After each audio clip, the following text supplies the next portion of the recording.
Okay, so we just started the game, and this is the start of hopefully YouTube stream.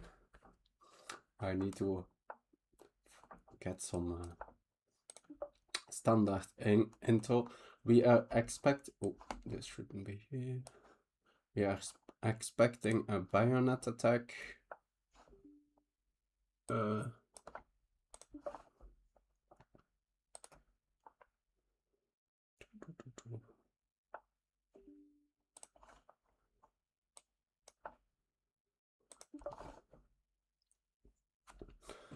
There's like still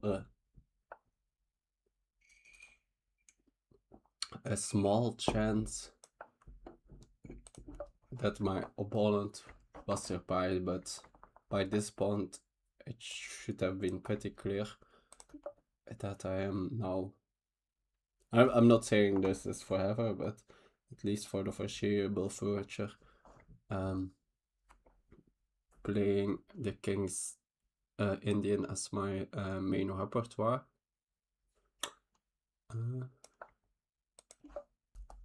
Okay, I think I have still games here at this point.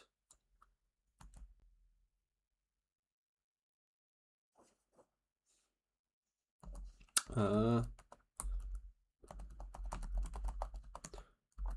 just so yeah, I was pretty sure this was quite getting into the board. I had it on the Steam title. I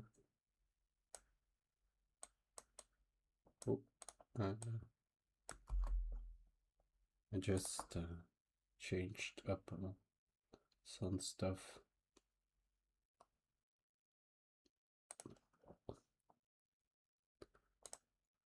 In the 45 message,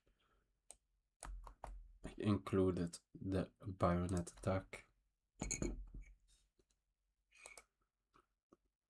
Maybe I should have called it King's Indian, but yeah, let's focus on the game.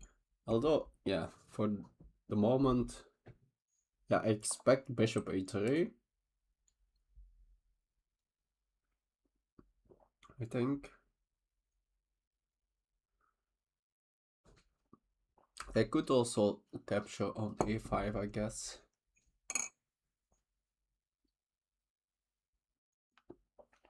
So I'm already.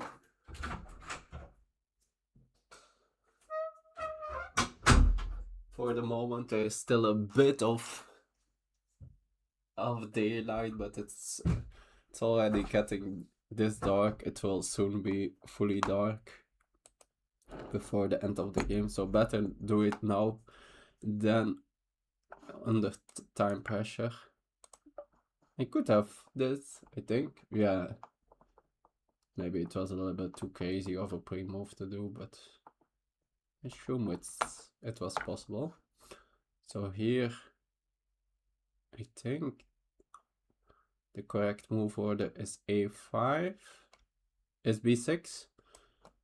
Otherwise, they can already directly play C5, so I want to slow that down for a second. Yeah.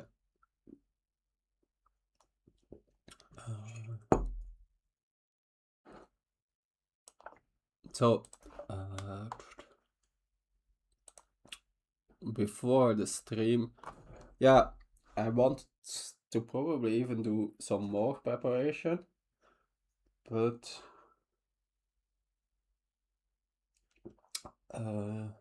yeah, I have, like you can hear, I've been sick a little bit the last couple of days. My opponent was so nice to postpone the game for a day, and I'm feeling clearly better than yesterday, so that's great. Although still not yet 100%.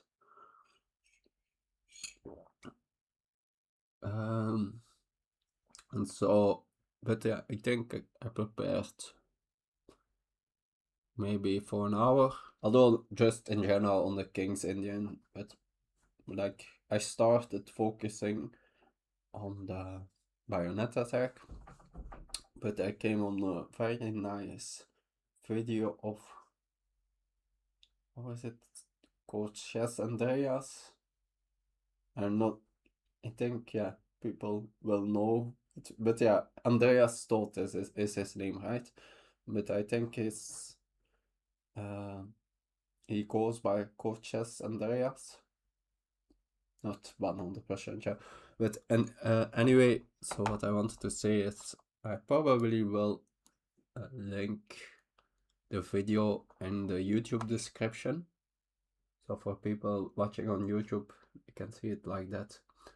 Otherwise, people watching on Twitch, I can maybe later post it in after the game shared, or you can see it on the YouTube description, which I guess I will try to upload this game later today, assuming it will be at least a semi-interesting game. Like if I blunder in the next 5 moves, I don't think I will upload it. But yeah. So okay, a4, very logical, and this is still, I'm like 95% sure that I remember this correctly, and this is like with a slight trap actually.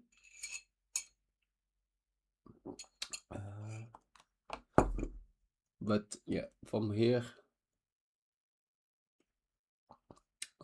so they shouldn't play a5, which is in general a move they want to make. They want to make, so get this pawn out of the way, so then they can play c5. But if they play now a5, then I have c5. They likely need to capture, since otherwise I can just take on a5. And I come recapture with the knight. I'm attacking the bishop and the pawn. Like in engine evaluation, so I win then the pawn.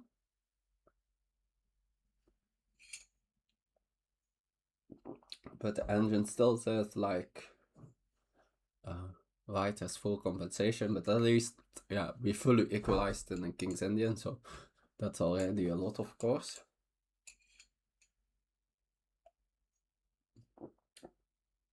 So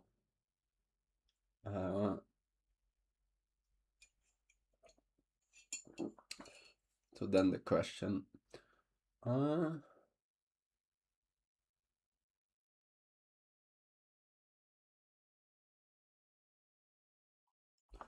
so they could, like, I think queen b3 was a move here.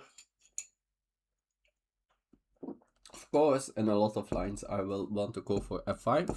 That is the, like, it looks like with this move I'm preparing f5, right?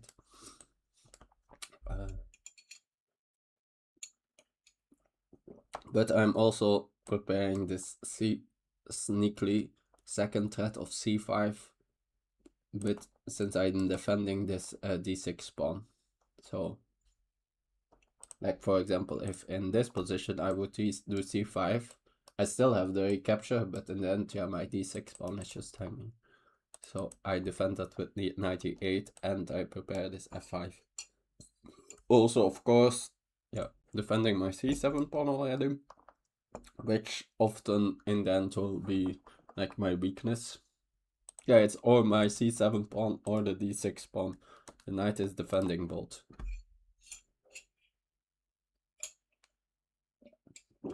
And yeah, for now it's just doing that. But whenever I start my attack, it soon can just rejoin the attack on f6. Whenever I decide that, yeah, you can cash through here, you are not doing that much, I'm already far in my attack. They are taking their time. Yeah, Yeah, the only... Okay, knight b5, very logical. Although, what does it really do, knight b5? I guess, does it stop this c5 ID? Maybe it does. So maybe they are preparing a5 here.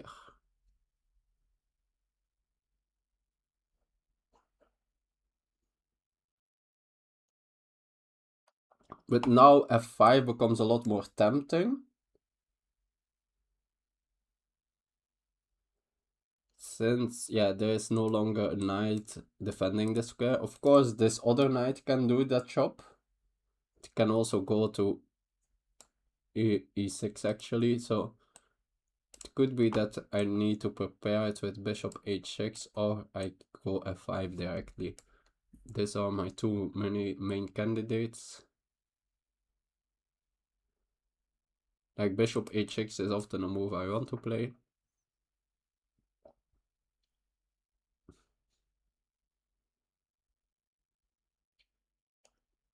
Sometimes also this bishop actually will go to f8 for defending the pawns over there. Let me see.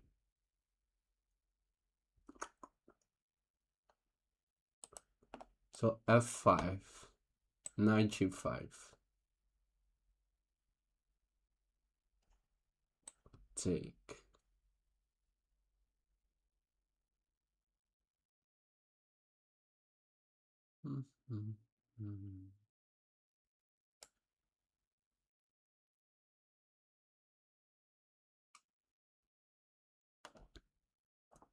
Let's say 96 takes.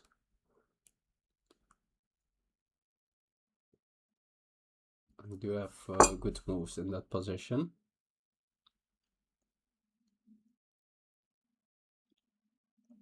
My knight can recycle.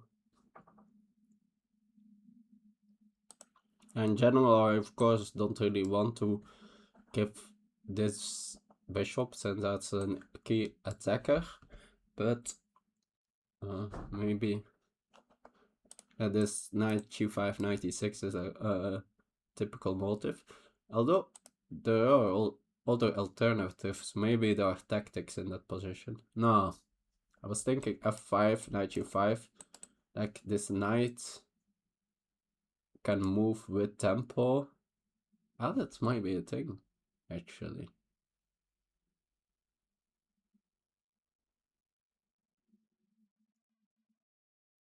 It's interesting. Since, yeah, this is sort of my worst piece. Like, for now, it has absolutely no prospects. It has even no moves at this moment. Of course, f5 helps with that. It will get access to squares. But also after f5, knight g5, knight c6. I guess they can go back, defend the knight, and so now my knight is hanging.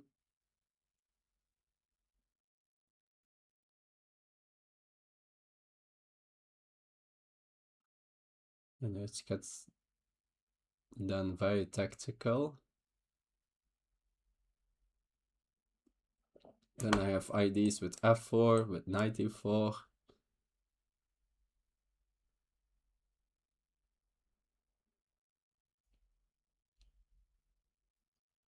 Ah, yes. Let's say f4. Now the knight is again hanging.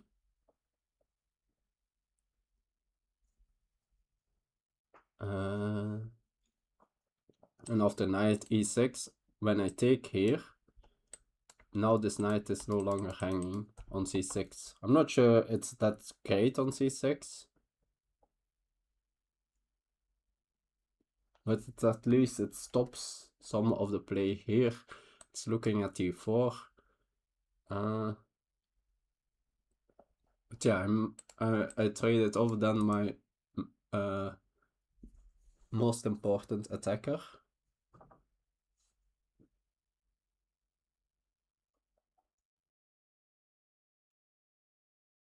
But yeah, they also like they are fast now with their queenside play, but it's also like weakened. Like they basically the only way how to break through is get a5 too. But I have my knight on c with my knight on c6, that's very difficult to achieve. Although I guess I don't know. There are still no. Uh yeah, in that position there are still some tactical considerations. So let's say f5, knight g5, 96, bishop d2, f4, 96, take. Yeah, in this position, although I guess this e7, like opening up this square for the queen, and with tempo, I always have just knight e7 back. And yeah, this pawn is like, it looks like overextended on e6, but actually it's quite annoying. I guess they have the straight queen d5, although my rook is not hanging. I don't have a bishop, so I have knight e7 at least. And maybe actually in this case I can sort of gather that pawn. Maybe their pieces are badly placed for this knight g5, knight e6 idea. I think I'm gonna just go for f5 and see.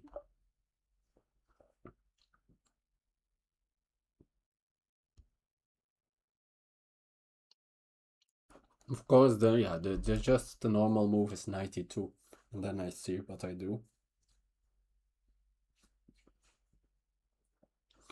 I still can go for the typical f4 plan, or I can just capture here, give this square for my knight, and say like, you can do here stuff, but I have defended it enough.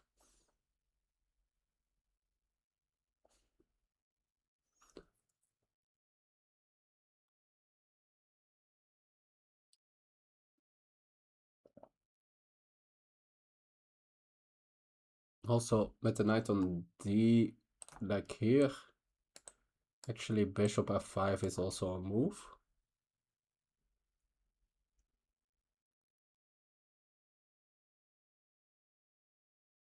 But then what's my knight on e7 actually doing? That's maybe I should first get my knight out of the way to some useful squares and then follow it up with bishop f5. Probably that makes more sense. Since yeah, okay, they go for 92, the logical move. So I guess they have two ideas. They can use this knight to get the breakthroughs here, or they can, yeah, and they are defending here.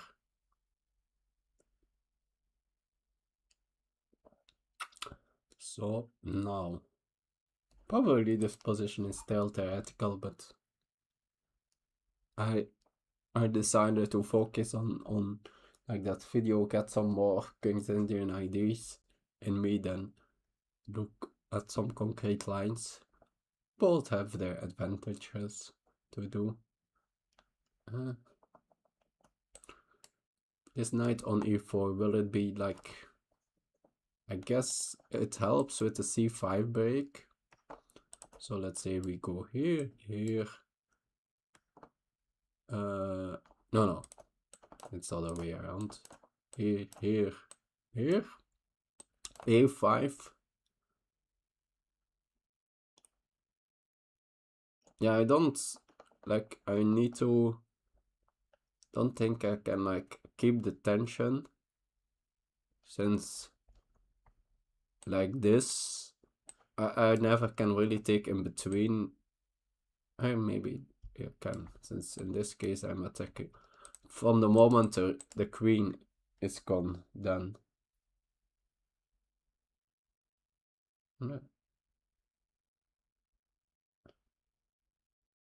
I guess I can. So after here, I can still sort of keep the tension. Since this pawn is really not, like, they have no real way to attack it. This b6 pawn can be a bit of weakness, I guess. But their pieces are very badly placed to attack it. Like, these two are in the way. My queen is for the moment already defending it. And which pieces are even going to attack it? This bishop needs to go all the way back here to attack it. Knights, yeah, can go to e4 to attack it. And of course, yeah, they can put some pressure from here. But that's all, yeah, very slow, I would say.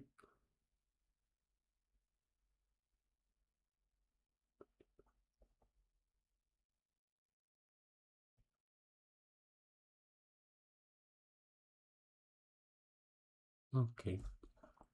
So let's make sure there are no tactics. Yeah, I'm not even sure what is then my next move actually.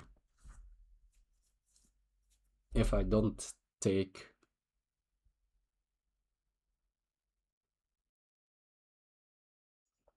So it's like 94, do I want to do that? How is this inclusion?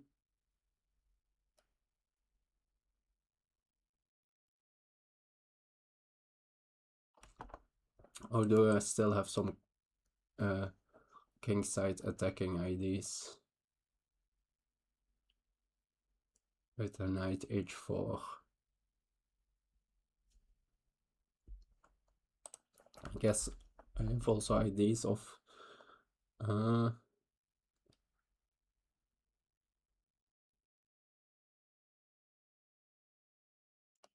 or is there still this? No, there is no longer this. I guess no. As long as the knight is here, I sort of back threatening this c4 trick. So I could like make a slow move here. Something like bishop h6.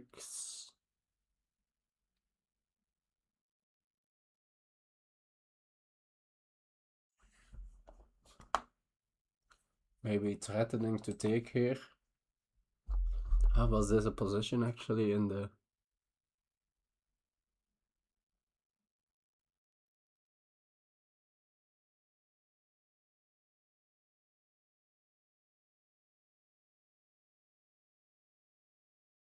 No, that was another line.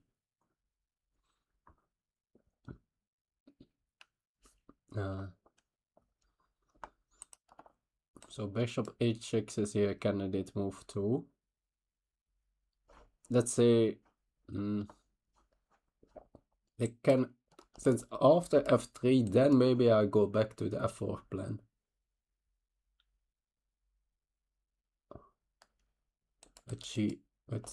No. Although my bishop is then not on that nicely placed on h6 actually. Can of course just go knight f6. Like, since I don't really need my knight anymore here.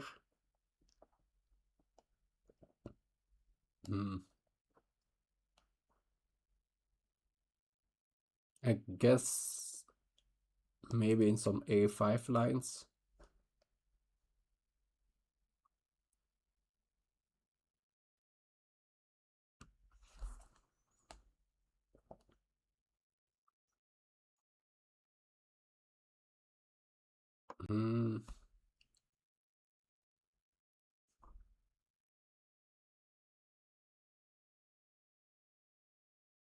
So the problem is, after something like this, e5, I don't really know what's my follow-up is.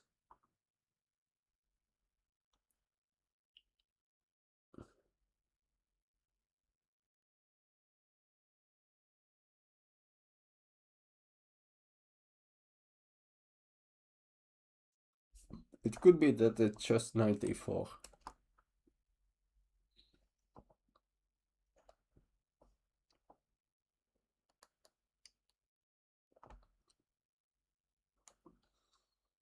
Hmm.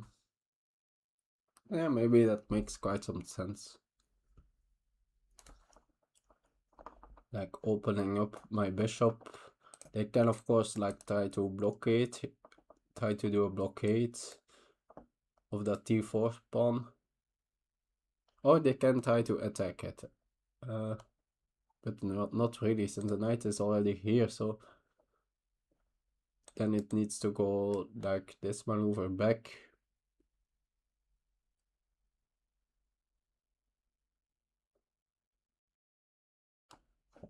And maybe with this pawn gone now, I can maybe have some kingside attacking ideas.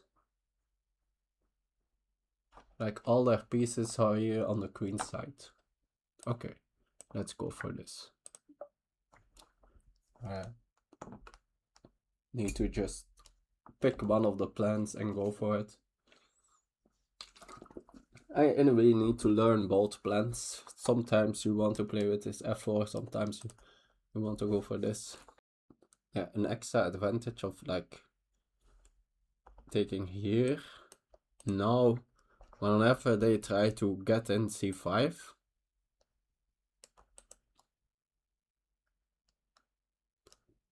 I guess they can still play for this with the bishop and all. So maybe I need to keep this knight here for now.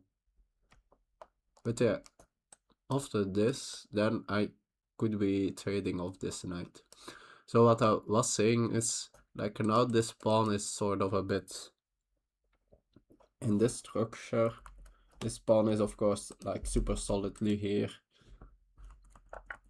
But now this pawn is gone. And yeah, this pawn it all wants to like, if they want to make progress, they probably need to break with c5, but now this pawn really could be overextended. Or in some cases I also like can, for example, when I have a knight on d4 and they don't trade, I could be trading, forcing them to recapture like this. And then I'm not saying this pawn will be hanging, but at least for example in endgames it could be overextended. Yeah, think about this. Which move are they gonna play here except taking? It's such a strange moment to think. Like, since if they don't take, I will play e3 next. I almost can pre-move e3. Since, yeah, they of course, against some completely crazy moves, I wouldn't want to play e3, but like they are not gonna play crazy moves. Since, yeah, getting this pawn to e3, that would be like a big improvement for me. The bishop can attack it there, the knight can attack it there, so that's very weak. Yeah, they can of course put it back on e4, but then still I would have like these two pieces controlling a3. So with this current configuration, like knight e3 would even be a threat.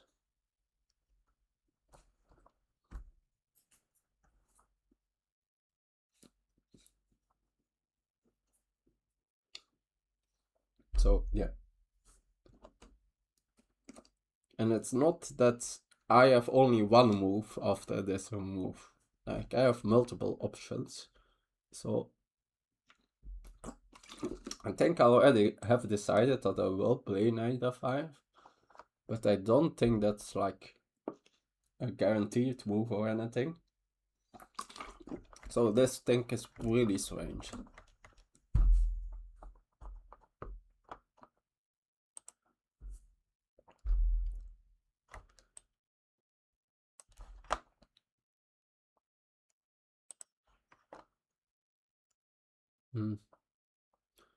So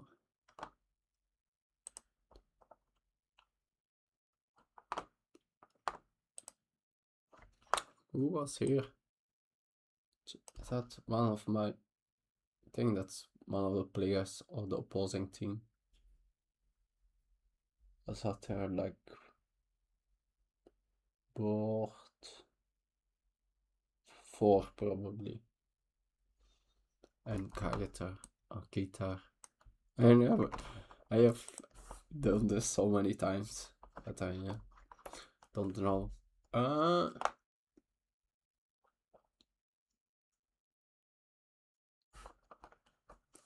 Okay.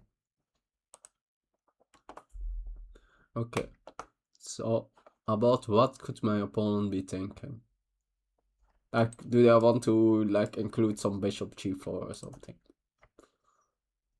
But then I just play a3.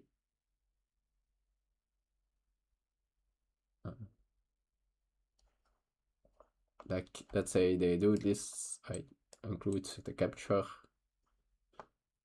and I capture. I'm not even like this. I can just maybe I capture with a bishop. Okay, they go for it finally. Maybe they were getting a T or something. I hope they were doing that.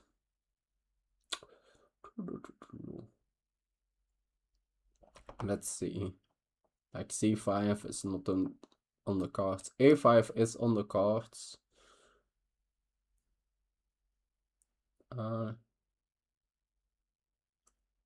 So did I already... Ah, that's like sort of a miss.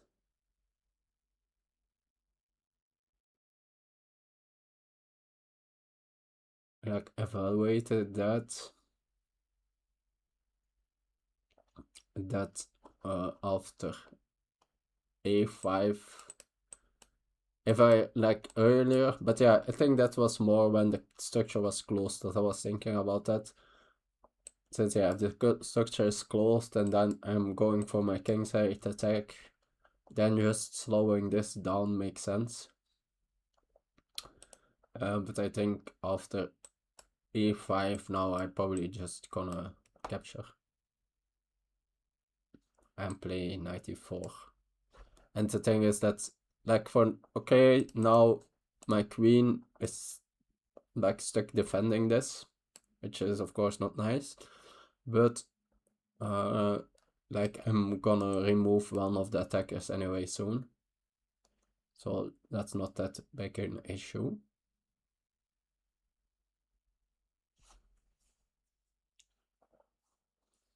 And then yeah, they have like one attacker, but it's like how are they getting a second attacker to c7? I guess they can come, but yeah, I'm controlling here the square, so... And yeah, an important like motive that that there are never like any tactics using the tension between these rooks taking on c7, because I always have knight c7 like defending my rook.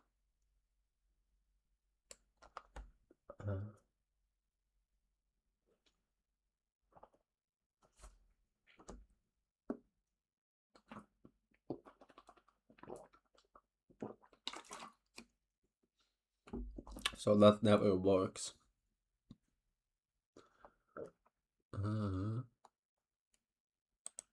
But yeah, a5 is still a logical follow-up, I would say. I guess... Not sure even what are... Maybe getting the queen of the back rank, so that in any ideas of like where we trade his rooks, I think in general you prefer to capture with a rook. Yeah, moving this rook could be an option too, but then getting a5 again becomes difficult. And if you don't get in a5, what are you actually doing here as white? You just killed your own pawn structure on the queen side. That point, I even like in the long term, I could switch my attention and start attacking actually on the queen side these weak pawns. Or yeah, queen side slash center. I think since I thought said something about that in the Bayonet Attack it often switched to like queen slash center action. So yeah, it's attacking, I guess, these 3 pawns becomes, and of course white is still sometimes trying to get a breakthrough here, and black is like pressuring these pawns. And I guess we can do that because white, yeah, crippled their own pawn structure with a bayonet.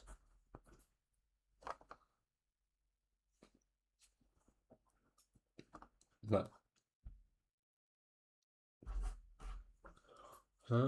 So, but like for now, my pieces are here still.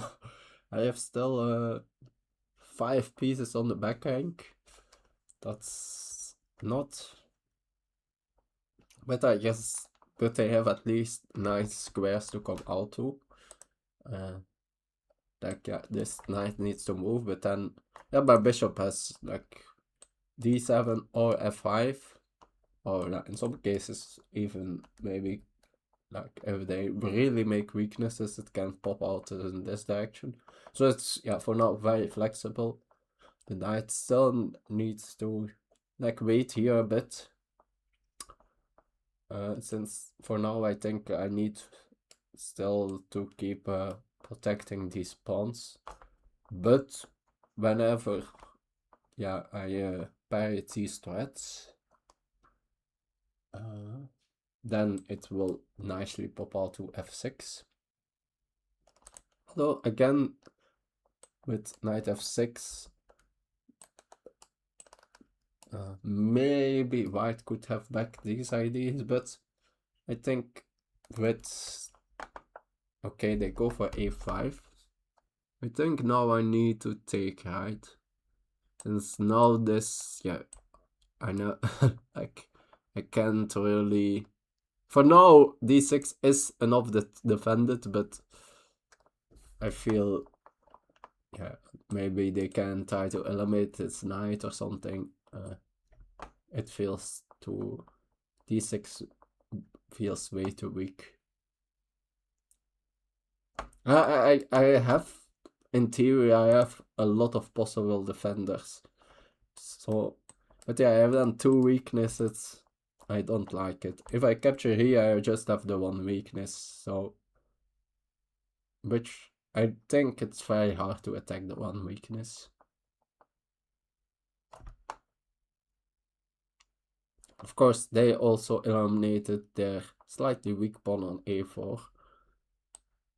So, still sort of a logical move.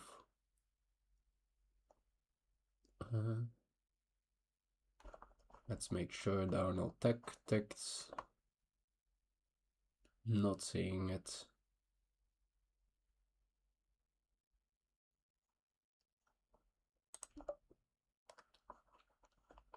Yeah, I'm not 100%. Okay, they try to get rid of the rook directly. I assume I will oblige. A good thing about rook b8 actually, since there is here like quite a traffic jam. But yeah, the rook will then come to a7, put more pressure here. But it's not completely unreasonable actually. But yeah, it feels, is this rook on b8 really better than a rook on an a7? I have some tactical ideas then in that position, but still. Yeah, the rook on a7 could be out of place, actually. So rook b8, let's say rook a7 directly, just to make clear. Rook d4.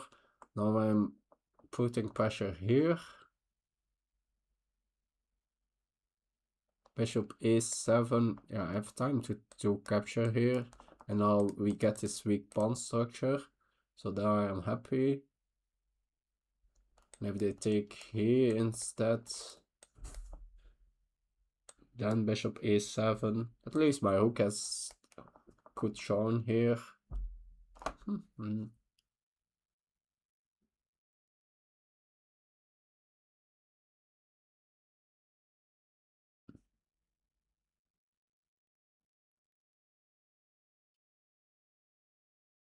It's an interesting decision, actually.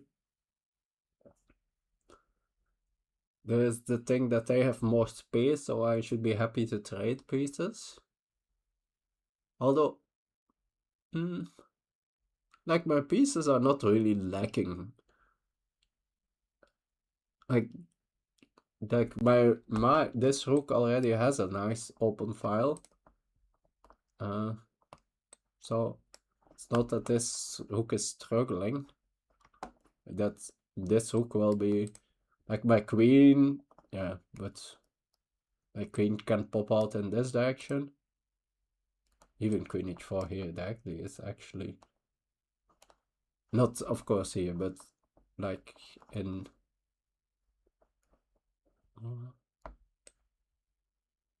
I guess this is also an idea, of course. Knight a7 to c6. But I will have a knight on d4 defending that, so that's not. I guess they can try to trade this bishop for this knight and then get this knight to c6.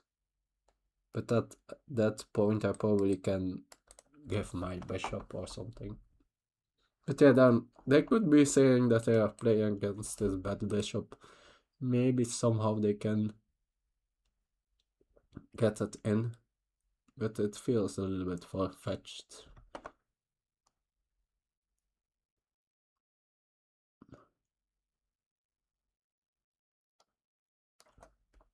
So rook b8, rook a7. Although, yeah, rook a7, then they are stopping this plan, right? But yeah, for that plan to do, they first need to move this bishop. And to where exactly? I guess bishop c3, now they stopped my knight e4 plan, or I need to do a pawn sacrifice. So rook b8, bishop c3, that could be a decent move.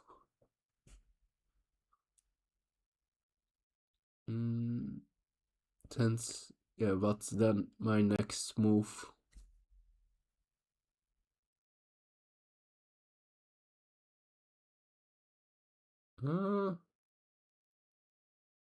Maybe I have tactics in that position.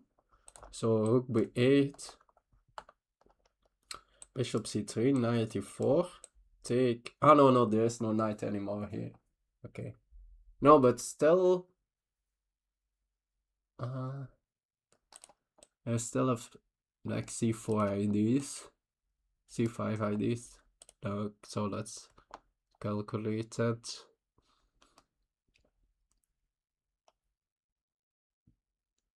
So rook b8, bishop c3, knight e4, take, take. I'm not sure if I.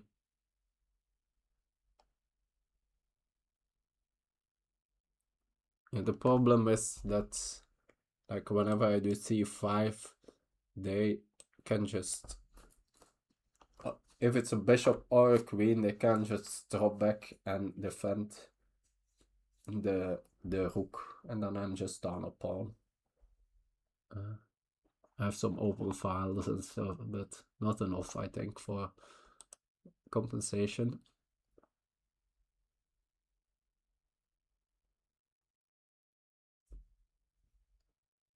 So rook b8, bishop c3, to have a move. Otherwise, I need to trade and play 94 directly.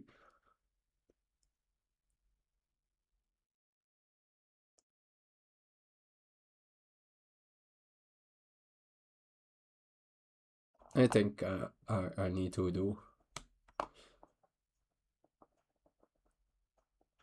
Like, I think I need to make sure this knight gets to d4. Still, you could say that then that pawn still could be, but it's like so slow to corral it. Like the bishop will be here, so to ever take this pawn or the knight needs to like, okay, the knight can go this direction. Actually, that's maybe not that long.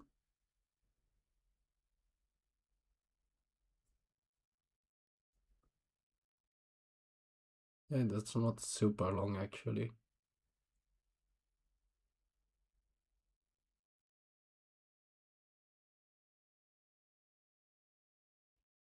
But like at this point, like you would expect that can do something on the king side.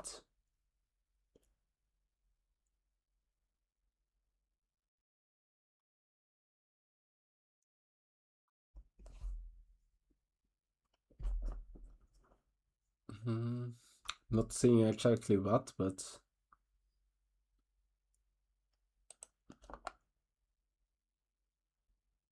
so take here. I could also play something like bishop d7, try to eliminate this knight.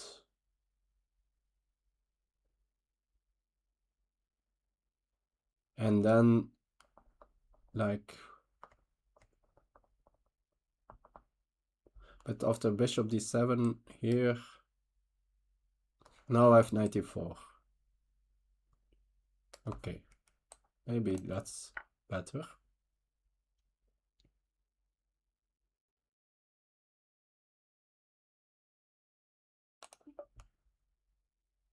Or do I ever want the bishop? No, I don't want the bishop here. I want to keep options over here with the bishop. Like here, yeah, I put pressure on a7, but are they like thinking about pawn sacrifices with c5 actually?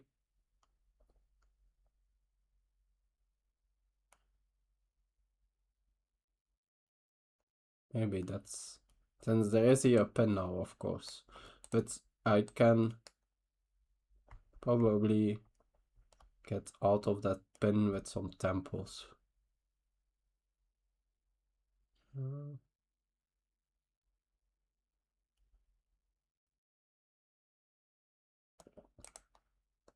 So bishop c3, they have knight c3 ideas. But then 94, and now this is with tempo. I think I will go for bishop d7 here. Since this knight to 2, I was not really convinced. Don't see like my direct follow-up. So the idea is to get in. Okay, they can, like, I can just give this pawn or something, but in this position it doesn't do that much. Yeah, it opens for my bishop, but to do exactly what? It's like the diagonal is is mostly cleared. So the bishop, if it wants active duties, anyway, it's, yeah, still getting it to d4 is sometimes a nice thing, for example, but for now it's just not on the cards. Like I can't like sacrifice and then get it to d4 since I have no control over d4 anymore. And that's done.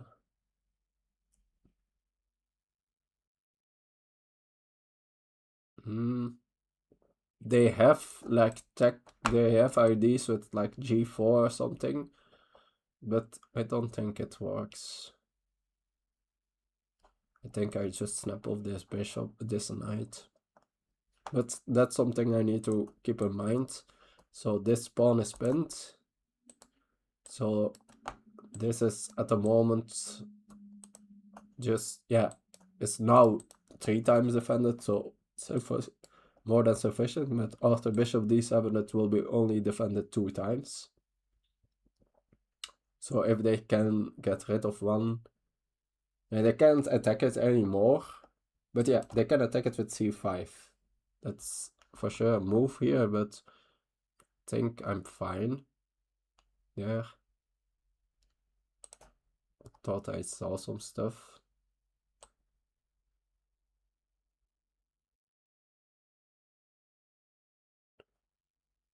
I think maybe then I have queen e8 actually. They can't, if they take with the knight, I take their bishop. If they take with the bishop, I first take the knight. So that's, and then, or they need to like defend the bishop and then probably something.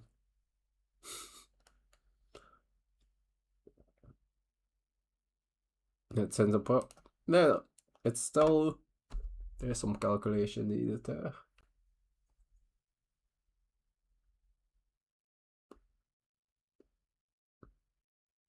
There are also ideas with like bishop d7, c5, take, knight e4. So, although,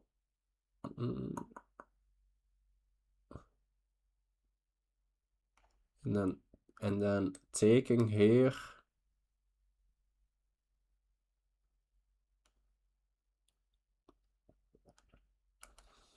And then taking next, yeah, I guess with the pawn here.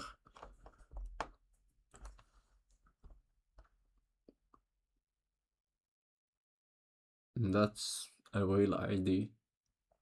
Like, do I have then enough of a counter punch on this side of the board? Unclear.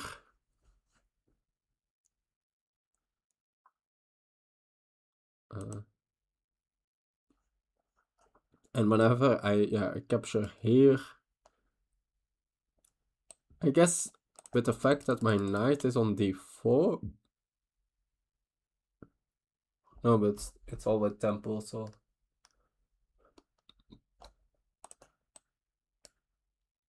Since if okay, this c5 could be annoying.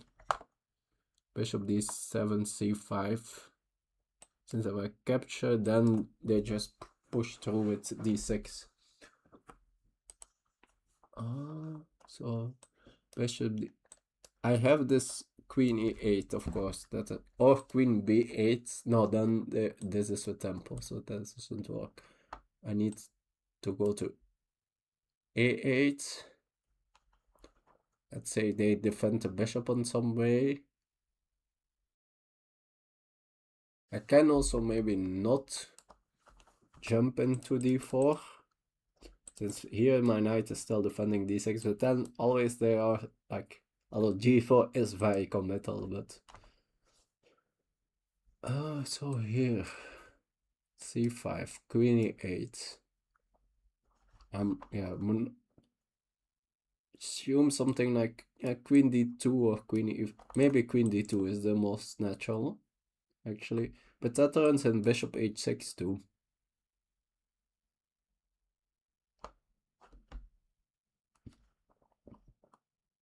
Since I assume if they move the bishop back,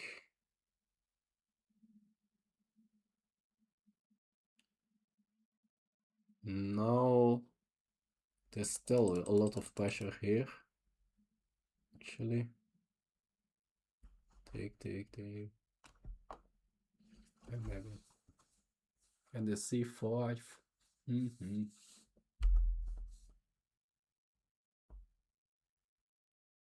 Do I need to play 94 directly then?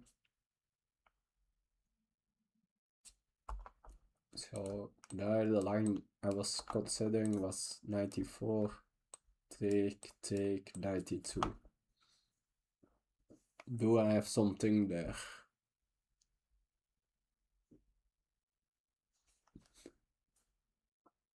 Like now my bishop doesn't have like any big prospects. It can go to something like f5, which is a nice looking square, but it doesn't do that much. They play knight b3, they are attacking this pawn. At this point I could move the queen. But yeah, they can just move the bishop back and...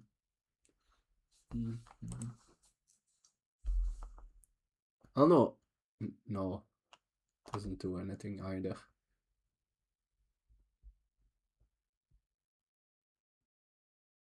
That's just giving a pawn for then a trade, but...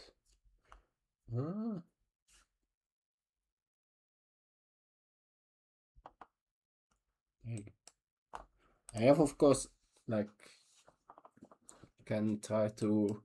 This is a motive to defend a pawn like this.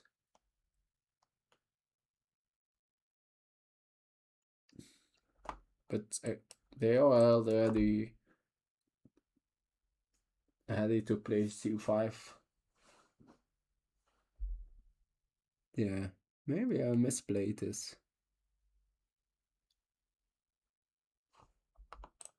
So let's see. Here. Do I have something here? Like, how bad is just capturing here on c5? I assume d6 directly follows.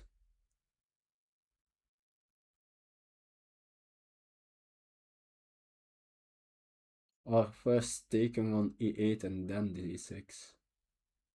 Maybe it's not that horrible actually. I think I'm going to go for this. So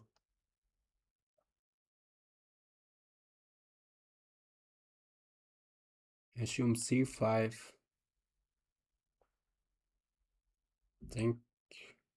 Think I snap this off. Take. And now, what was my next move? Oh yeah, I was going to just take. They of course can take with a knight possibly, but then I gain this nice square for my knights. They then gain access to a beautiful square here. But yeah, I have done knight d4.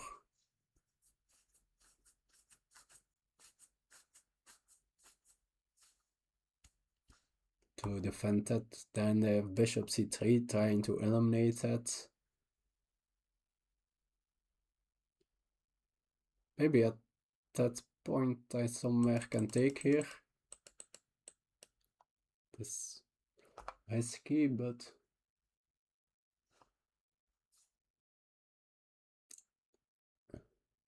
yeah, that gets very concrete.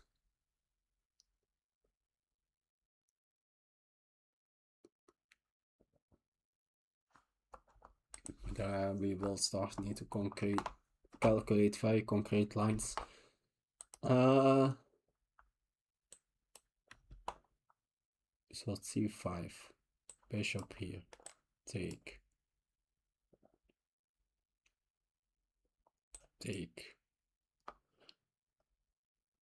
Don't think like pushing through d6 as they can trade here and then try to push through d6.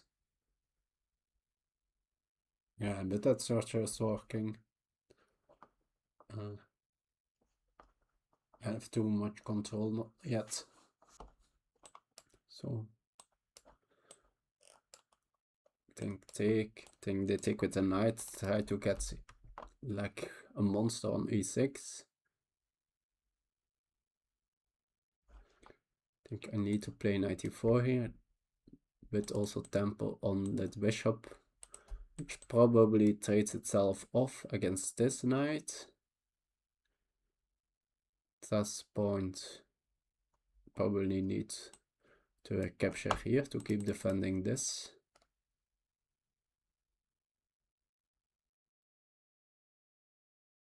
So now I have a monster knight on d4.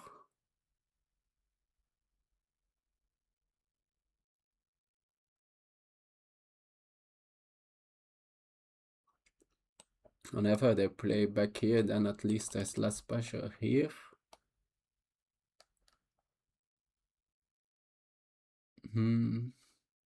Maybe they are just in time there. With bishop c3. Okay, so let's go step by step back.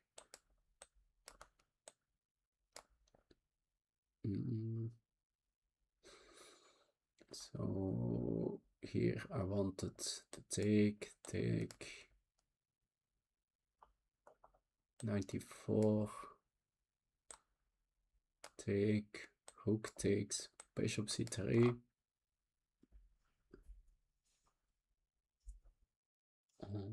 And that knight on e6, that will be annoying.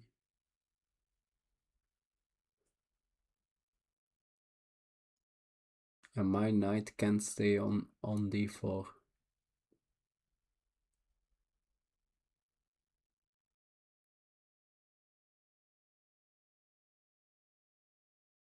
So then I have a bishop on g7 against a knight on e6. That's not looking great.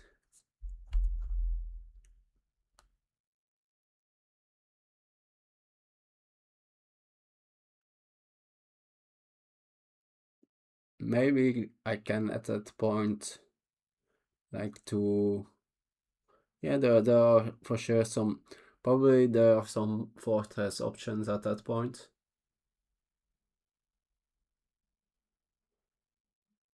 Like that I just give them in exchange for that knight. There are so limited pawns on the board at that point. I think basically they have only 3 pawns and I will remain with those 4. Imagine that I then get a bishop to d6. Like, I don't think they're ever gonna break through then. So that could be a way to keep the draw. Of course, for the team I need to win, but at this point,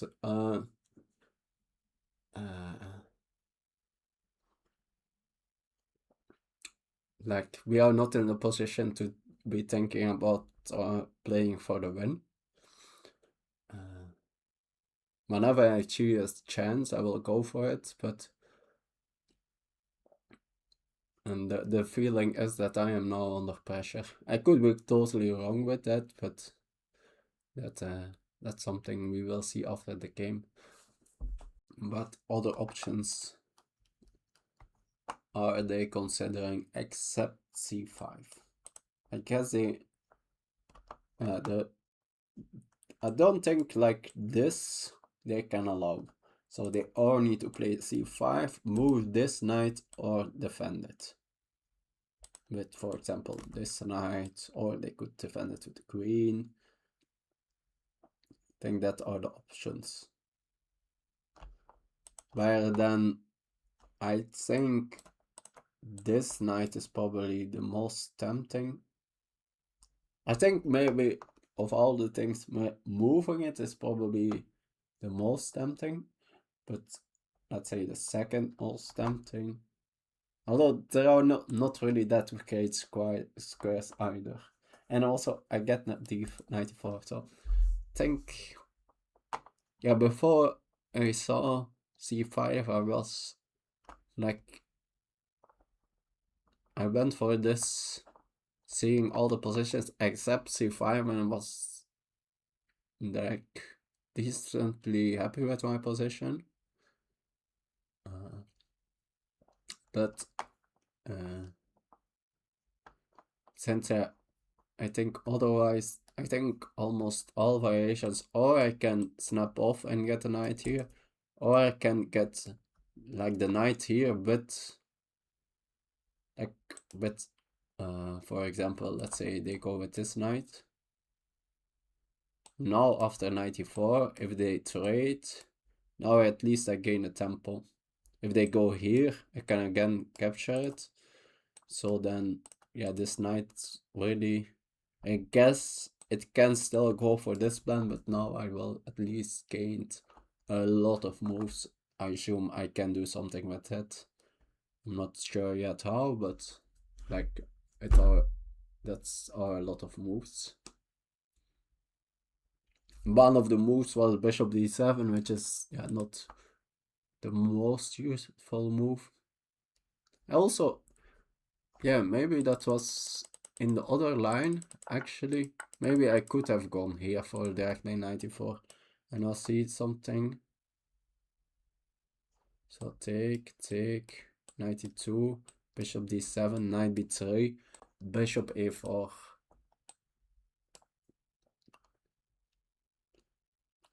And I think if I can get rid of both knights. Okay, they have the bishop pair there, but like this is then the extra bishop, which is really, it's really very little prospects. Yeah, the only main prospect is maybe getting it to e6, but it looks nice there, but doesn't do that much more. And otherwise, it's blocked on this pawns. Can't attack anything of me. And maybe on that line before playing knight b3, they can do a move with a queen, stopping bishop a4 too. But maybe then I had enough time. And it's also not, maybe something like queen b3. But that doesn't, at least I had. Okay, they go for c5.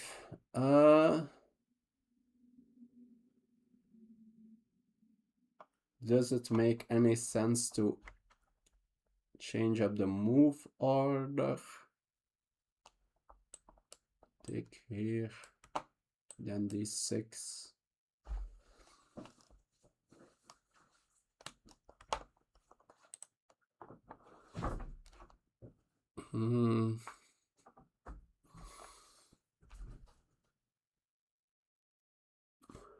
This move order is more forcing, of course.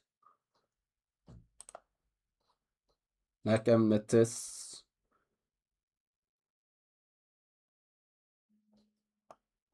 I guess with that, I'm sort of threatening knight d6.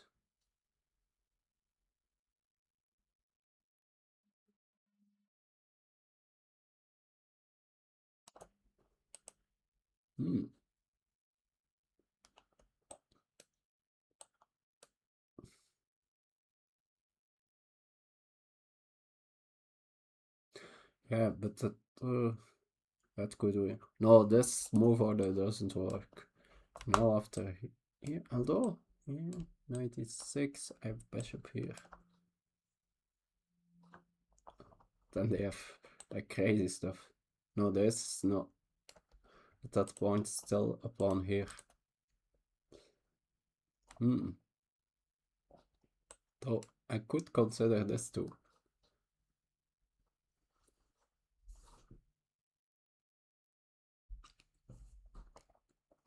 Since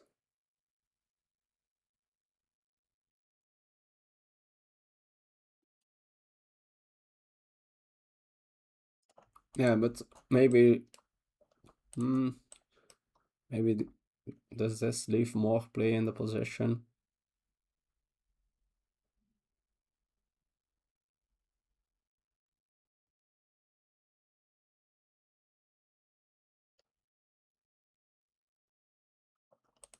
So can I do d6 directly?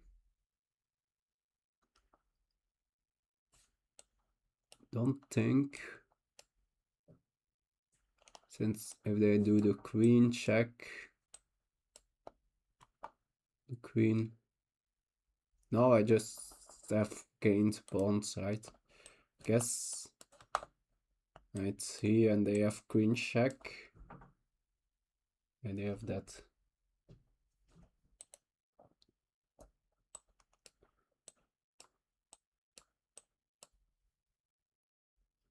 This position.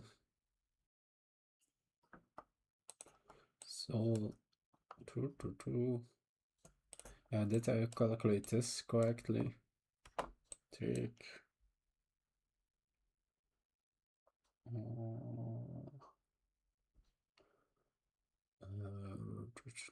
D6 here. No, yeah.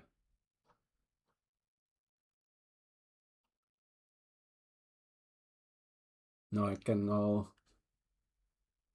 Yeah, there's no, just 96.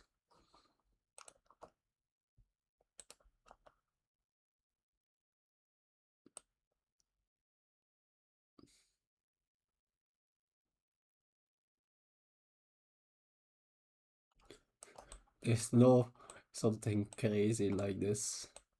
No, that's just crazy. I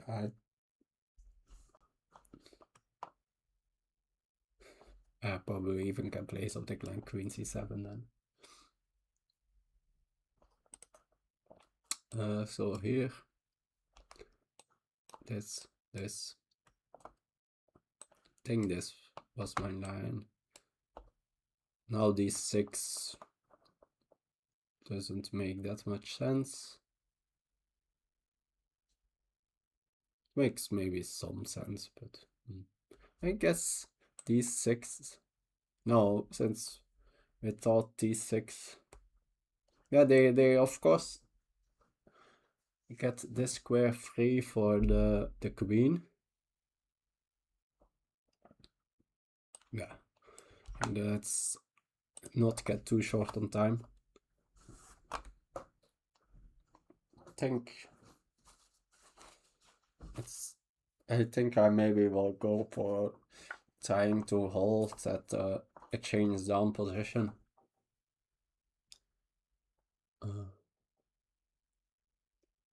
That looked reasonably solid to me.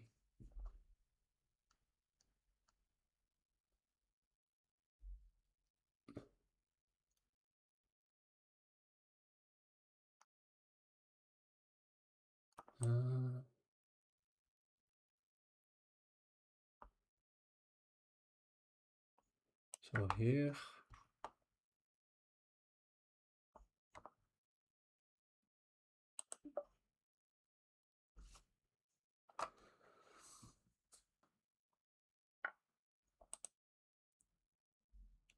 Okay, go for this.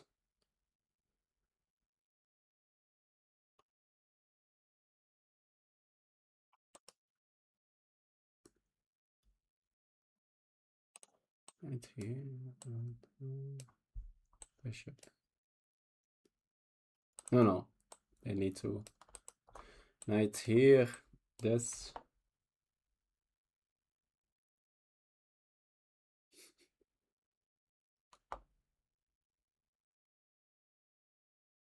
Is that somehow a thing?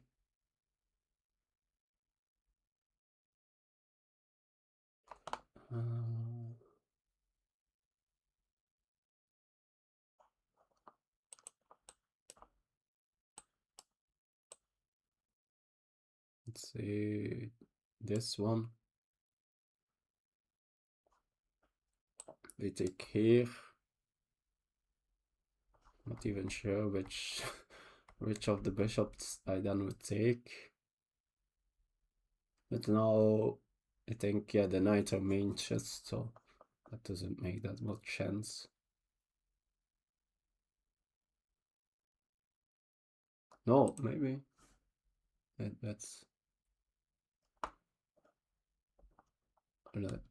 It does maybe. Knight e6, knight e6. Here, take. Oh, knight e6.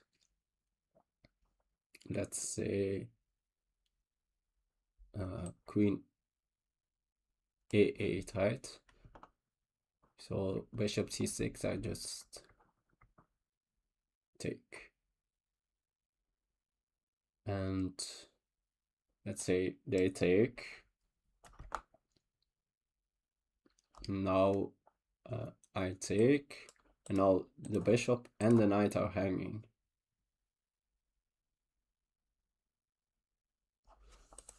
And there are no d6 breakthroughs. Am I missing something? Or is this working?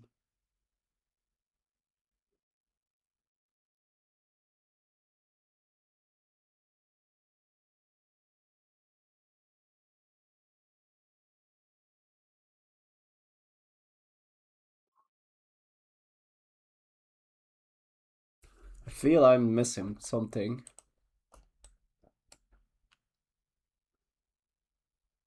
Of course, they can just move that bishop. It's not that it's like that many amazing squares or anything. Let's say it moves. I go with other knight. Wait, yeah, what is my follow-up then? 96. Let's make sure first that I'm not blundering anything here. Here.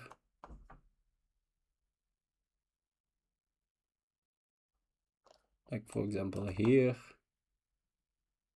I can just take here. It feels like some d6 then. Although that's still like slow. And my original plan here wasn't this.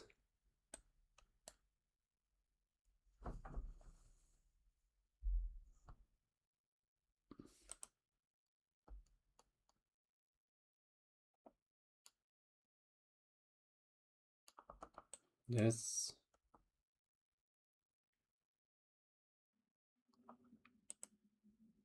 Also, what do I just do? No, guess the threat is to take here, right? I don't want to allow that.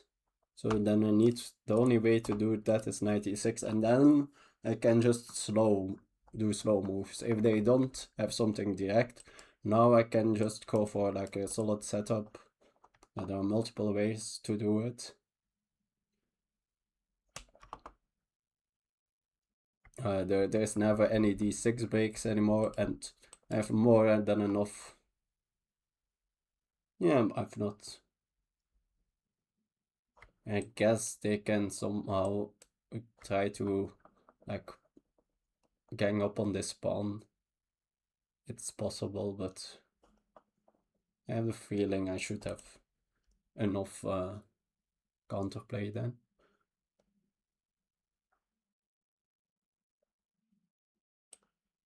Come, let's go for it. Like this line, I also, if I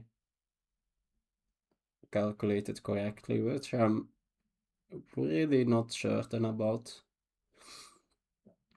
then I have more winning chances, which I would like to keep in the possession. Like, I'm not going to, like, if they offer a draw here, I'll probably take it, but oh yeah, I'm not sure. The team aspect. Maybe I play on.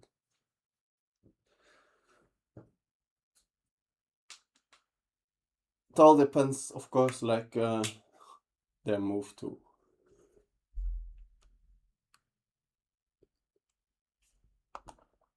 Like there's no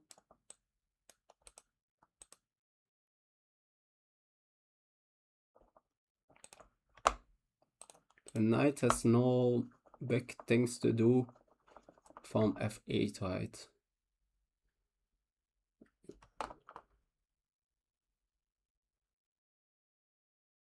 Yeah, I guess the most scare could be that this knight, like for a moment on b5, will be kind of loose. So that there is a tactic with that somehow. Or it could be that at the right moment they can include this g4 and upset me enough with that. But even if that, let's say at some point, like they win an exchange by, but they need to include g4, and I don't even get anything for it. Probably I have good practical compensation after that. Of course, depending, like, it feels like if they win some material, it could be that this pawn just cashes through and then except if I have something direct to, but yeah, it would be like, let's say I can grab this, like, let's say we trade this bishop for this rook, but they also need to include g4. Now the light squares are like,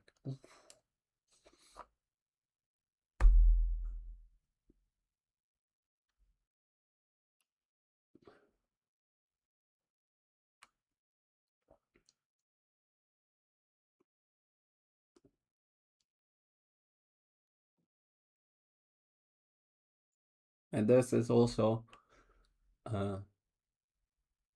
like a very easy move to Messiah. Also didn't look at it at first.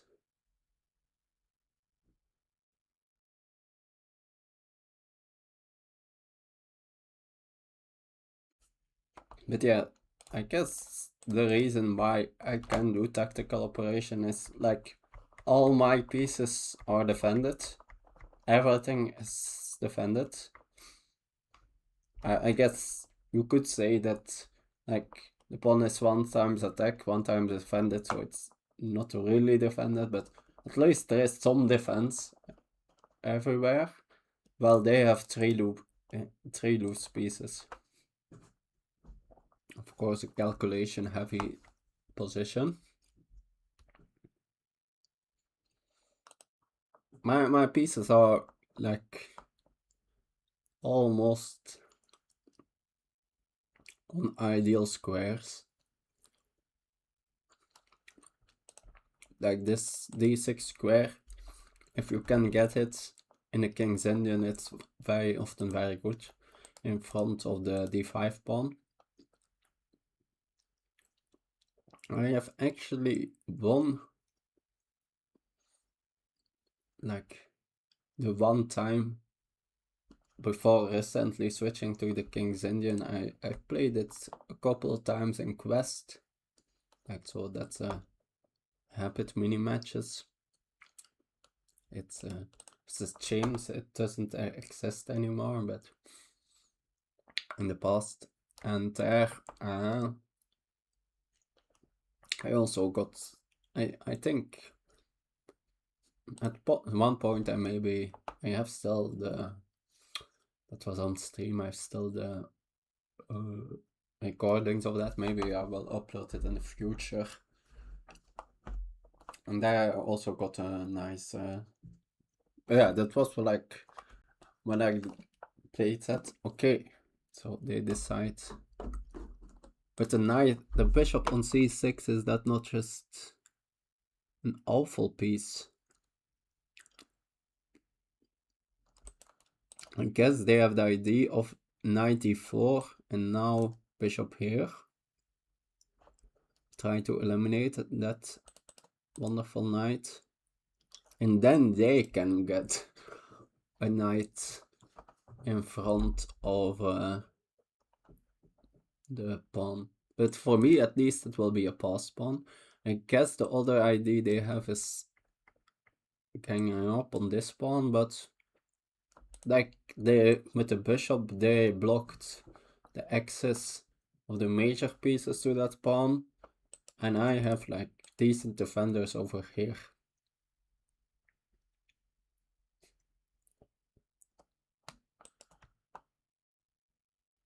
So I guess the two main moves is here. No, but that still doesn't like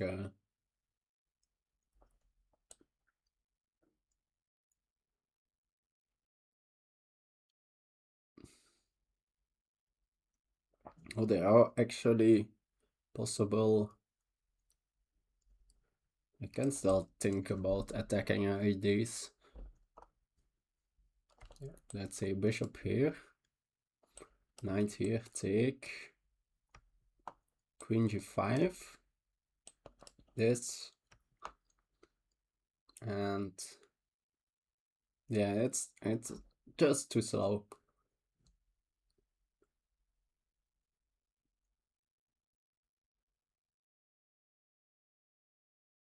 Or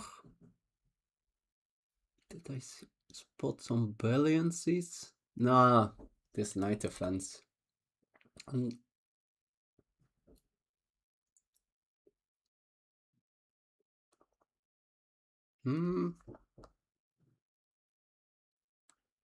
I'm seeing some wonderful ideas.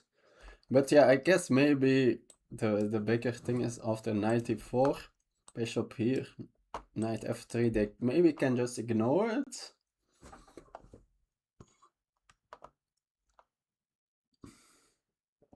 Yeah, the reason why I'm looking at that kind of ideas, they have still like a lot of pieces very far off the king side. All my pieces are really close to joining that. I guess also after this, maybe could just get the other knight to f5.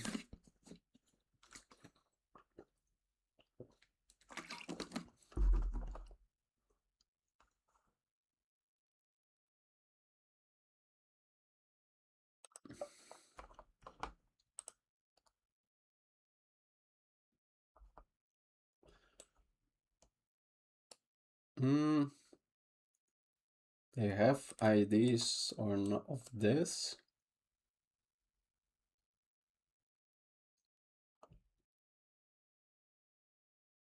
That's actually not a horrible idea.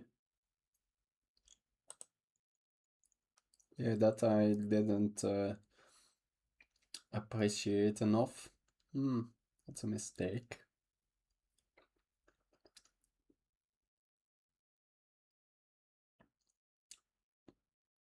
Yeah, they go for it directly. Nicely spotted. So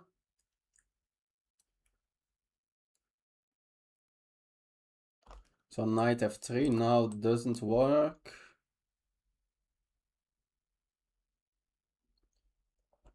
Since they can take with the queen. Take here. Now I'm just down a knight. So that is, I guess I need to take now. And the problem is after this, the bishop will come here, disconnect. Although the moment the bishop leaves here, now I have maybe c5. But then this knight is no longer as stable.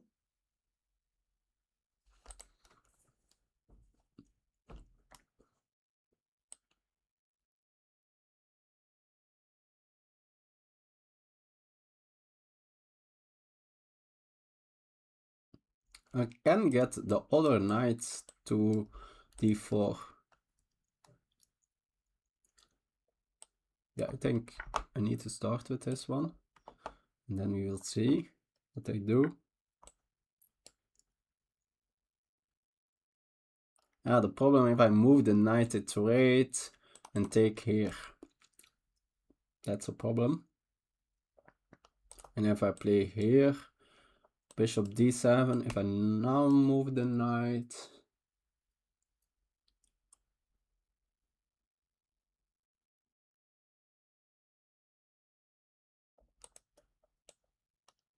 this doesn't work either.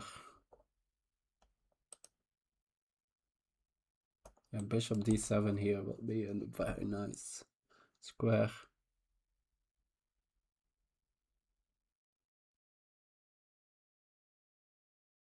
Can I still get like these earlier exchange sec in somehow? And they will keep one minor on the piece on the board, which is a big difference, I think.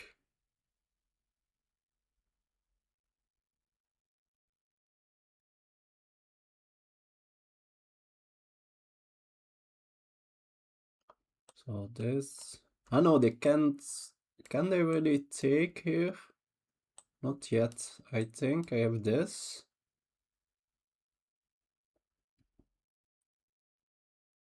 Or maybe I can go for knight f5. Let's say they trade. Maybe they just make a slow move here. Bishop here or something. Or queen.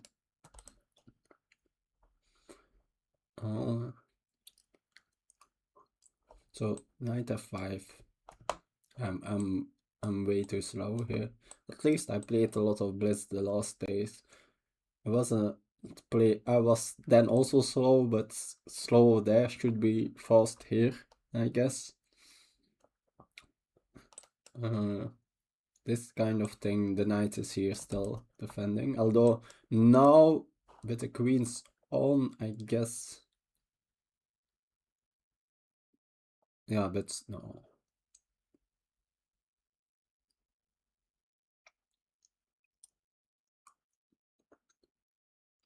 I know it's also annoying that I can't move this pawn because there is a pin then. So let's say queen e7, bishop here. Also, I'm not threatening to take this pawn.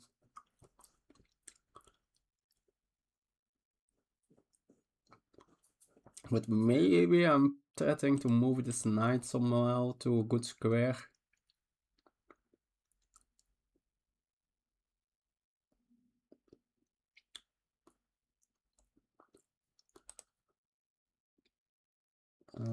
Knight here.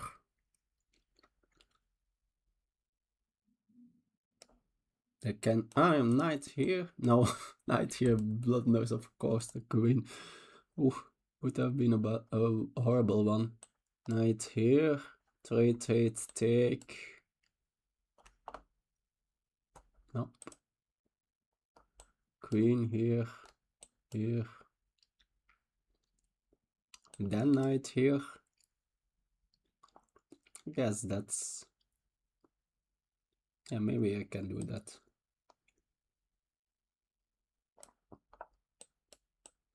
It's pretty passive, but... I guess then they will...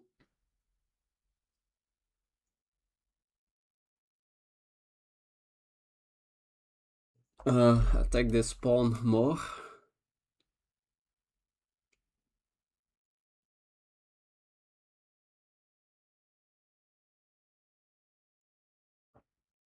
No, then I need to start creating some counterplay.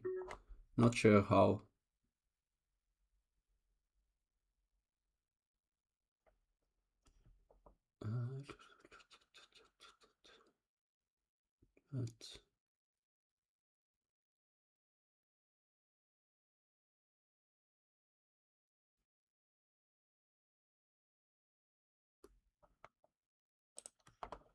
Yeah, I need to make a move. Don't think it's great, but yeah.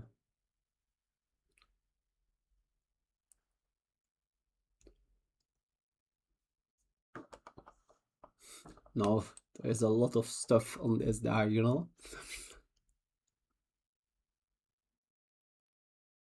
There's not that much material anymore.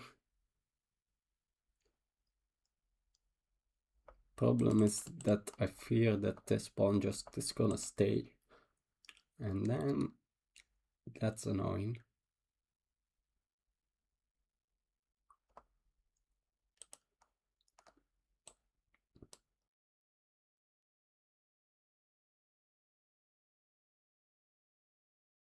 I was thinking about some ideas of that in the end there would be a pin here so that I then could take on e6, but that will be with a check. It's So that I will need to lose a tempo, and I don't have that time for a tempo.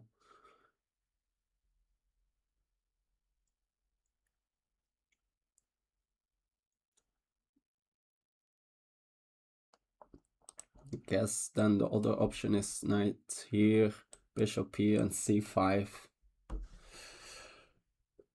Whenever they attack that pawn, but I feel the pawn is still not going anywhere.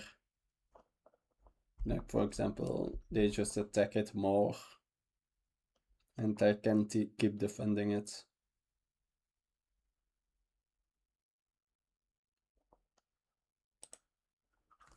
So maybe I need to instead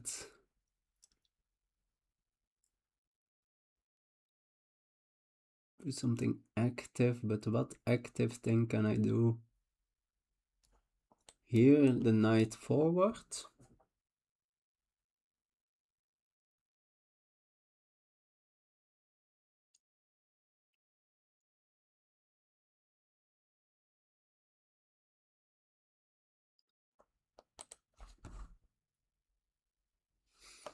Like this passive, that shouldn't work.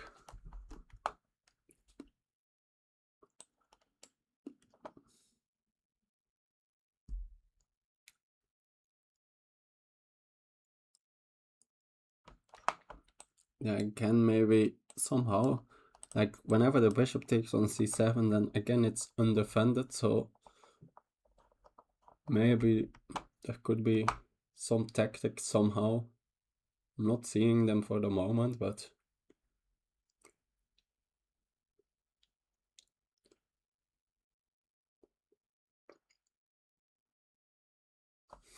there's, I guess here, no, again, problem is that now bishop d6 also becomes a threat after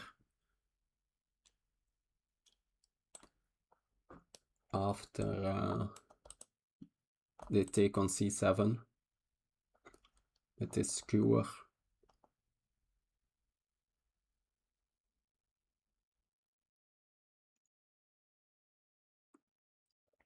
So they could actually be threatening that already soon.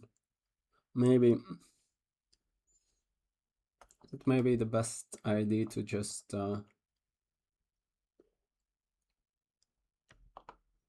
sit passive and let them show how to finish this.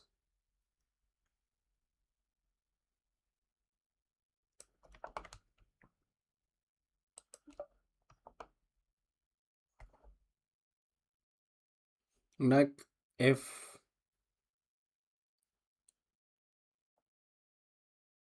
I need to, yeah, no, this stuff, so I probably want my rook moved quick. Although I guess not, maybe I don't need to worry that much about this. I always can just go back. And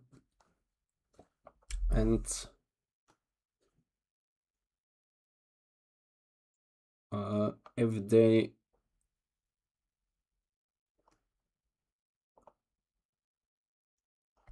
like, if I can get this straight in now, maybe I have some chances in the opposite color bishop endgame. But in the endgame for sure, the endgame would be a dead draw, but with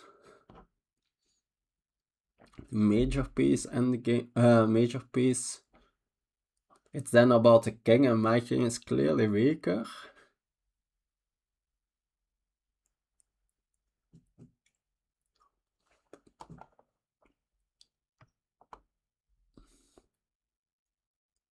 Yeah, maybe that's still very, very bad.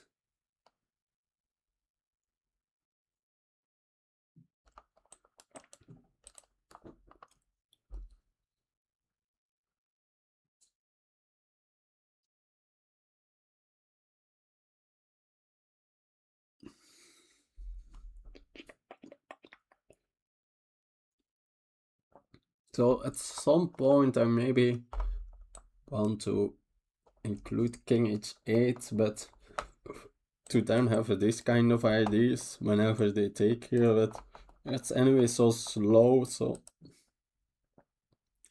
probably not directly. Let's think about what I'm gonna play if they play this right.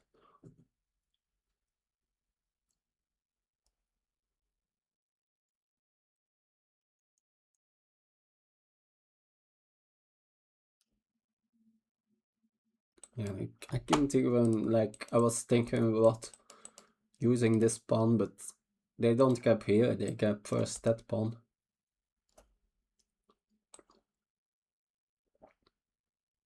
I guess I need to do something with my rook.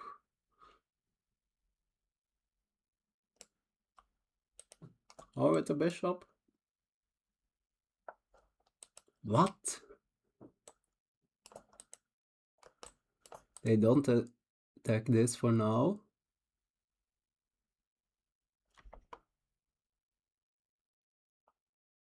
Like, maybe now I open up this.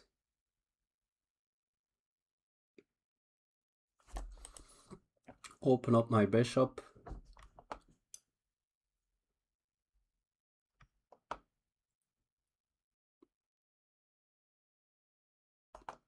Could go out of this, what if they attack it just?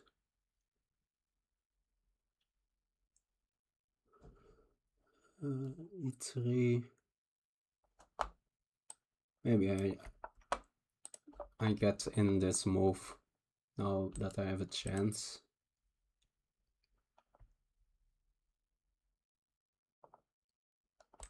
Really don't see what is the point about queen b3. Except, yeah, some tactics on this diagonal, but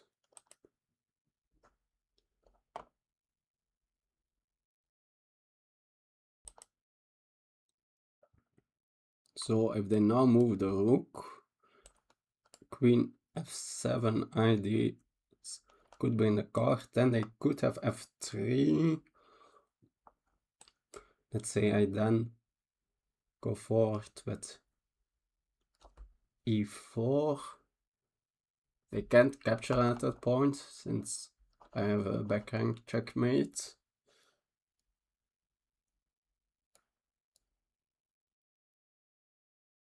They could then capture here and then capture.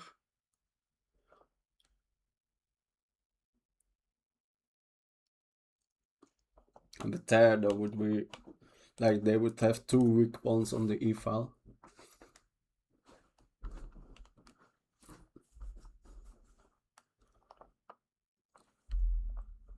Okay. Time to get my inner circle out. Be calm and collected under time pressure.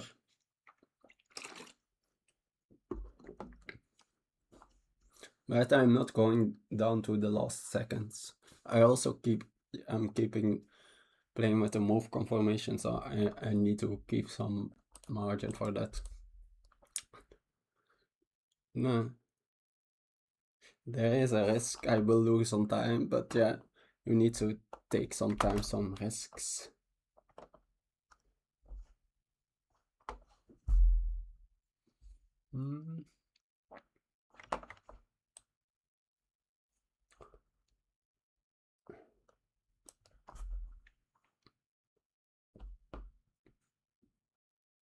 So, how does this continue?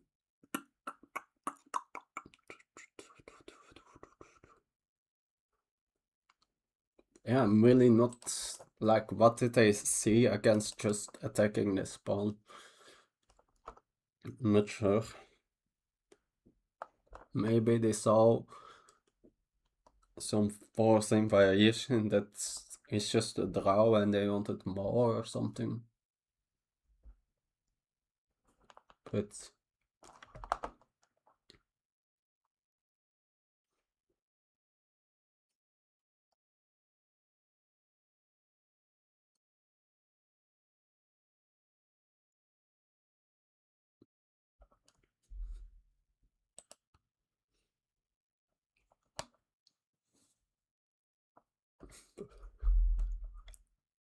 This is actually the...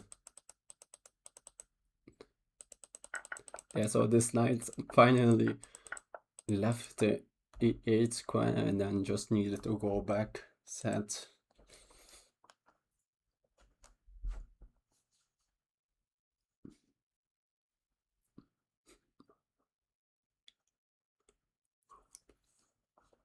Yeah, the advantage of the knight over the bishop is that it's all at one side of the board. There is this pawn, but I anyway feel like it's more just a distraction than anything.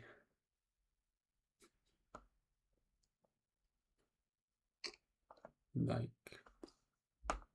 very little chance, I think, that I can hold it long term. Okay, they go for this. So here, this was my plan, so I guess we stay with the plan. It's with a checkmate threat, so that's nice.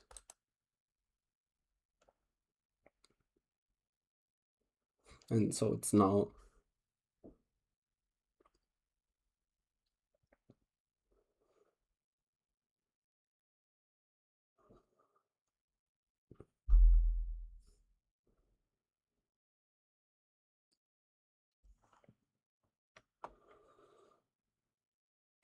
If they defend it laterally, what do I do?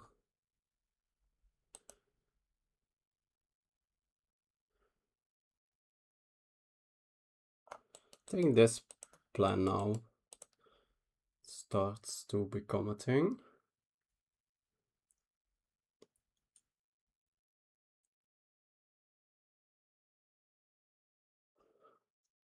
Or I guess trying to get a knight in the bishop. Okay, queen c2. That's... So now are they threatening to take here?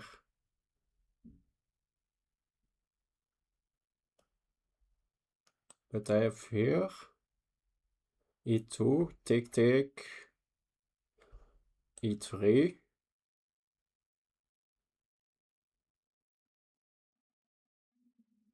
They have bishop here.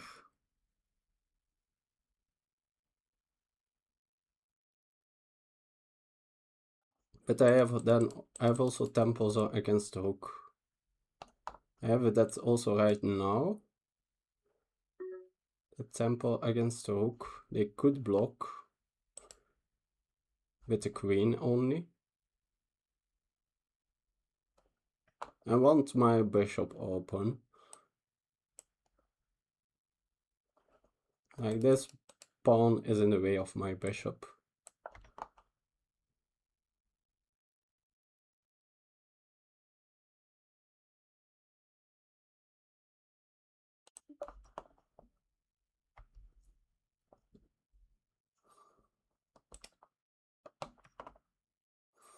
There are some lines where they have checks. Yeah, maybe this is decently, actually. But there's also the fence over here. That's a nice detail. They have this pawn move at the right moment.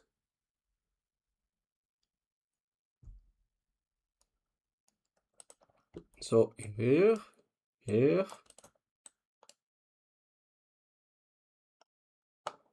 say take, and let's say I take with a knight. So I don't allow any checks, and now I'm threatening this. They can take here.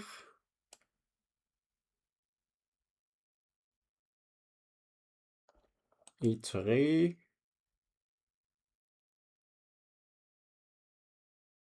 No, the queen is also defending this square, of course. Yeah. Okay.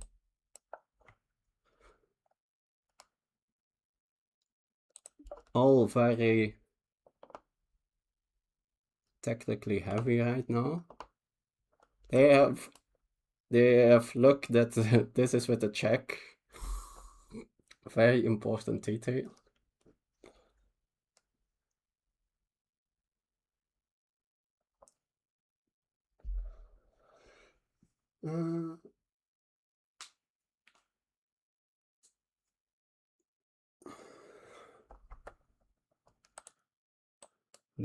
This.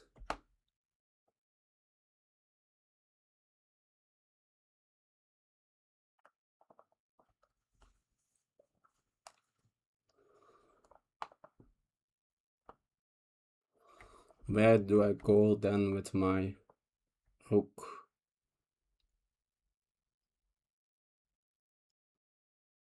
No, they still need to solve that with, let's say, rook c2.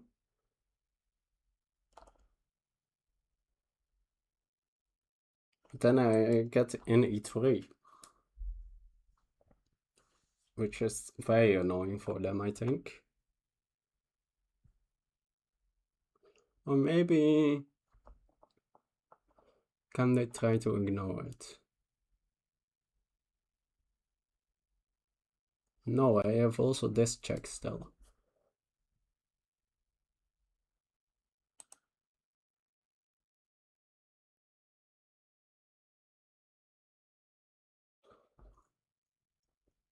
Yeah, this is very concrete stuff. Okay. So they are now threatening take and take here. What if I include this? Take.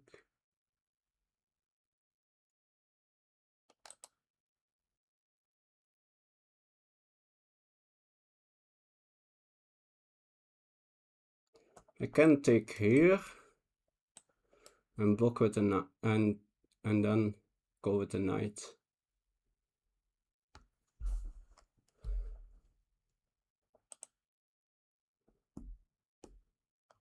So e3, take.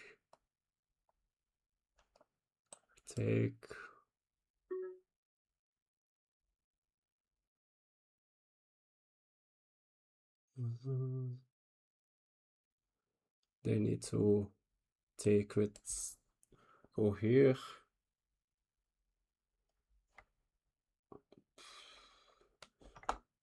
Let's go for this one.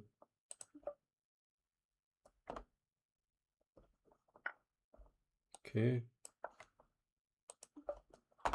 Again, threatening mate. But now they are defending against e3 push. But they need to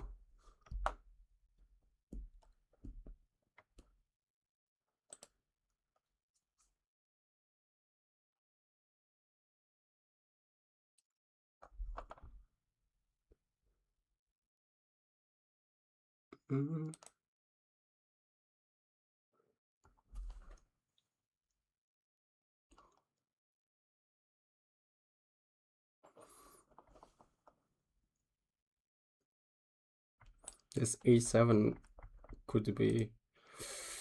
I feel this e7 some way is gonna crush me at some point. Like at this moment, like they first need to, if they defend against this in a good way, then this is just threatening to win a full rook.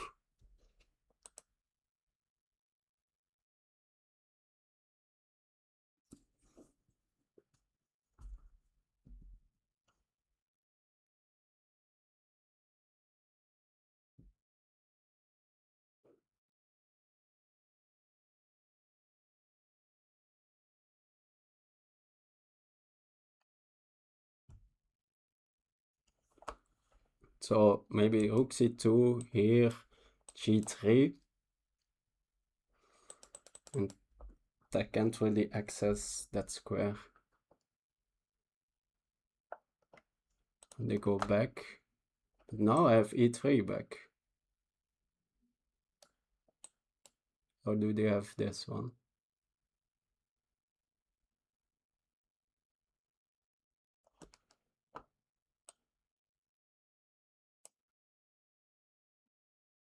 Take.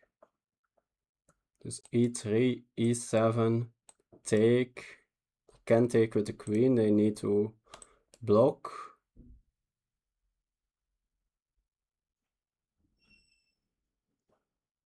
And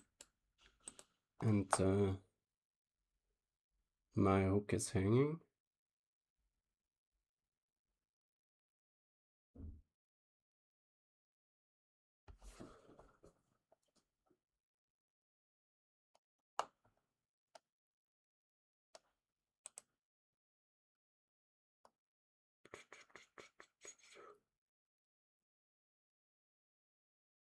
E3, E7.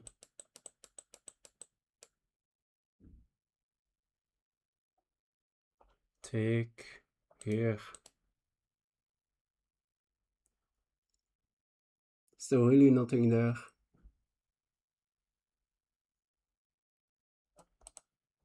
Don't see it. Queen here.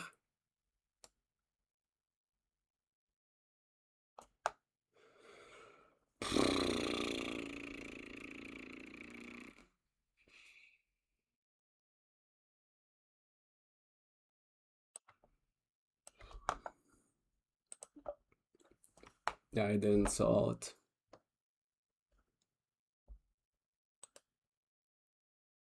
I'm not threatening to take here yet. But yeah, I'm fighting against this. I'm defending still here.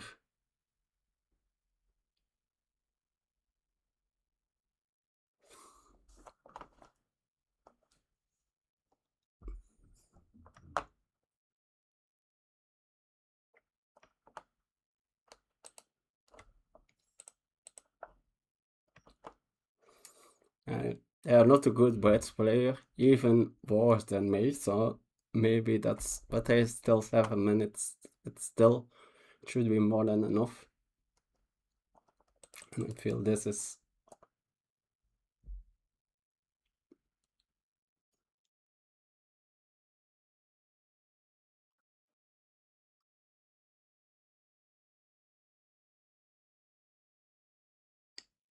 maybe now something like Queen C2, then now this pawn is hanging. So Queen C3 then. Can I then go back? Is that from where we come? Yes, okay. Against Queen C3, I guess I repeat.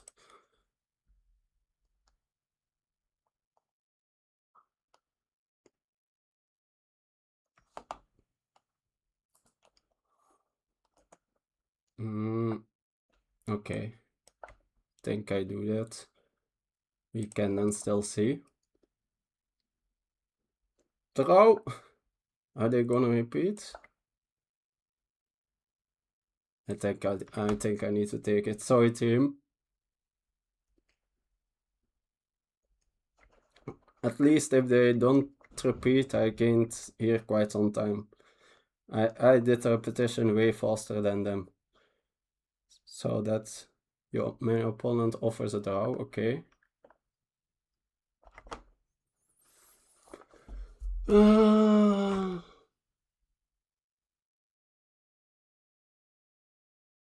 I think I take it, right? Like, no way I'm better here.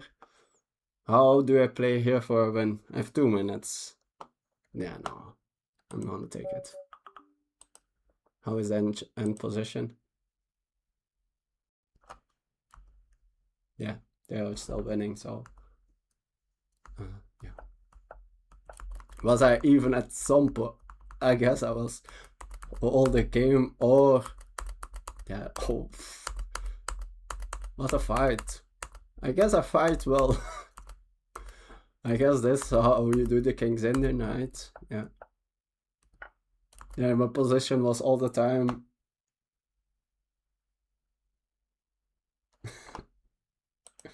Yeah.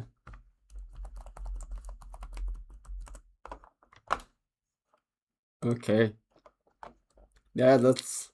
If I want to keep playing the King's Indian, I will need to learn this this kind of struggling.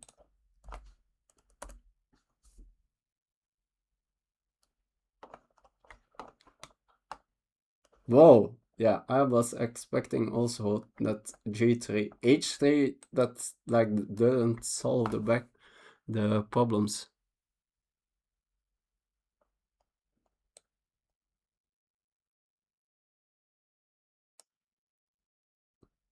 Yeah, it was. I can remove the pinned comment and pin this message.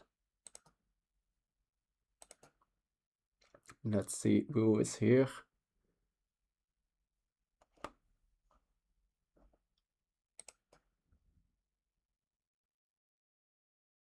Like,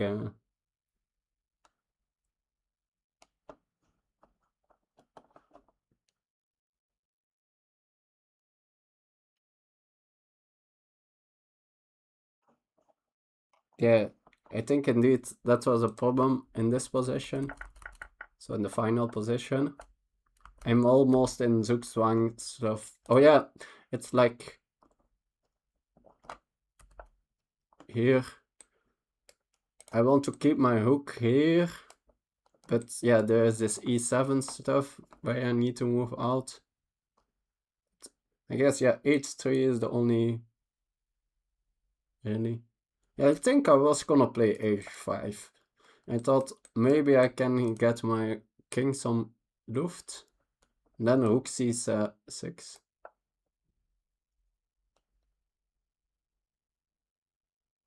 But still, like, they're here. Yeah, I guess then now E7 is the threat. D takes C5.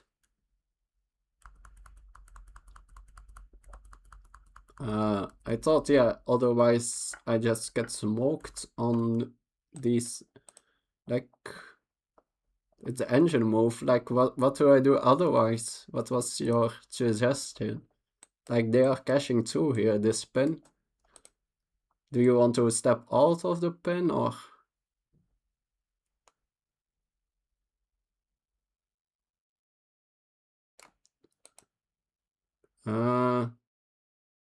D6 is.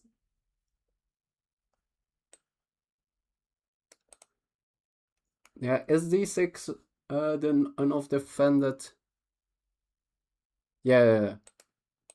But yeah, I also need to make moves. That's also a problem. Let's say I want to get out of the spin.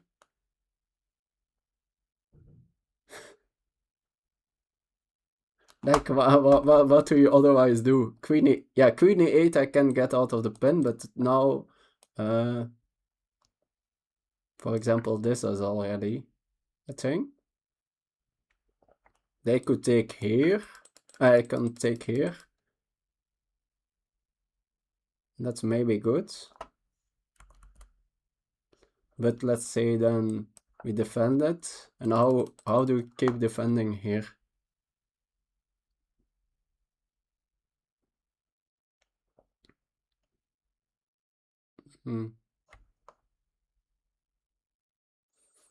Could say I maybe gain the tempo somehow compared to the game here.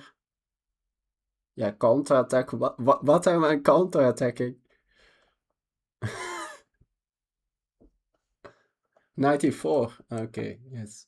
Yeah, that defense against bishop here, I guess. No, it doesn't. Like, take and take.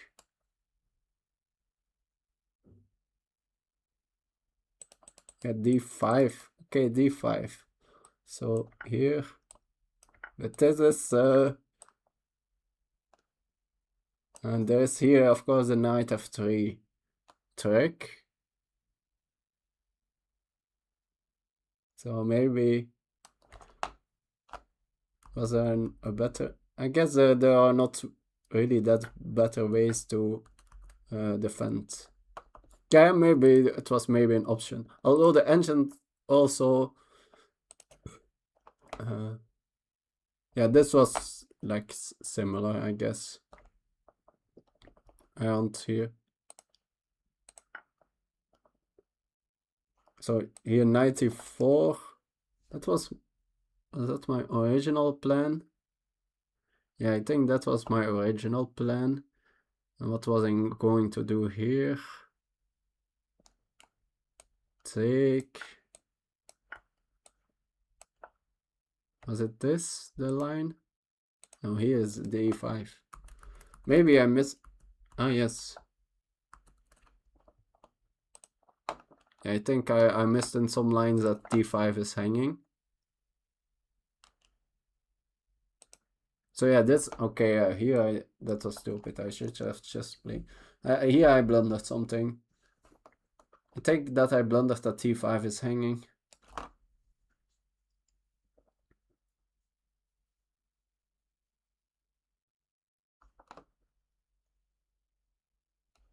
Knight here.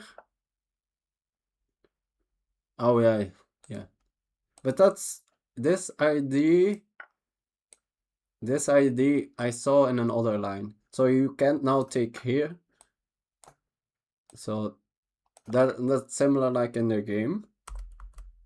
So I probably would have seen that. But yeah, I was never really looking enough at taking on d5.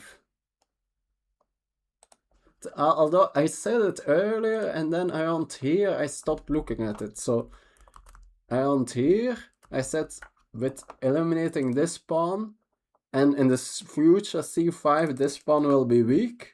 And whenever they played c5, I completely stopped looking at taking on d5. In one or two lines I still looked at it, but that was... Yeah, it was... He also took king, but I just... Yeah, I didn't see it here. So I guess here just... Although the engine says this just loses, I think practically it's probably my best attempt.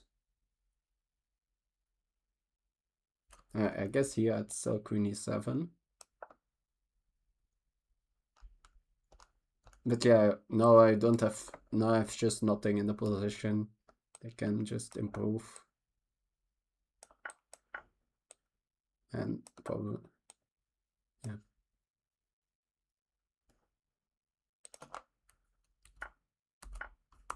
Yeah, there needed to be like...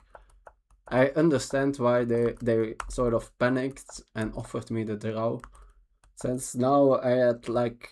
At multiple moments I was really threatening something. I was threatening e3 stuff, I was threatening on f2, I was threatening the rook. Yeah, so let's see.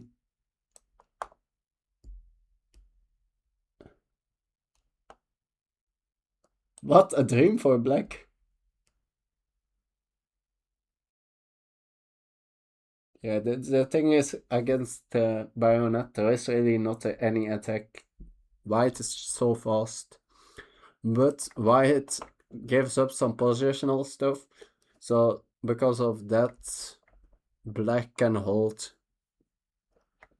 But yeah, there's a reason. Like, the Bayonet Attack basically killed the King's Indian. Like, I think without, we would still see it more at the highest level. Yeah, no, but yeah, I'm not. I'm gonna study it a bit more, and I think at my level, it still should be completely playable. And they start to play it again more at the highest level too. So I assume like the engines on high depths, and I don't think they are answering with a Bayonet Attack anymore. So I need to check out what's happening there. But they have found how to really, since the engines still show it as really strong. You don't like the Bayonet Attack as white? I never played it either. I feel like you need to know so much theory as white. That was the reason I thought, and yeah, of course, I don't need the theory as black, but like how many times you need to learn the theory and then you play it only a couple times. Yeah, I understand. I'm not saying I will keep playing this, But I think it's a good. It's good to you learn stuff with it. Like you need to like create counterplay from a worse position and stuff. I think there's a lot of positional stuff in it. There's dynamics. I think it's really rich. I'm not saying like if I switch to this because I think it's like it will optimize my results in the short term or something. And yeah, I think the problem I had with the Grundfeld was that like at a certain point it really feels like you are playing a 2-result game where you need to know a lot of theory, then it's just a draw, and otherwise you don't get anything against, let's say, 2000 plus players. While I think with the King's Indian, like if you play it perfect, you still need to fight, but if they make mistakes, then directly you get winning chances. Well, with the Grunfeld, if they misplay it, then it's just okay. The game is over. It's a draw. And I think that's probably with quite a lot of openings. Although I guess there are still, for example, I played one Nimzo as black, and I think there it's also there remains also more play in the position, and it's a lot more solid. So that's probably in that better. But in the Grunfeld, often just too much stuff gets liquidated, and it's very hard to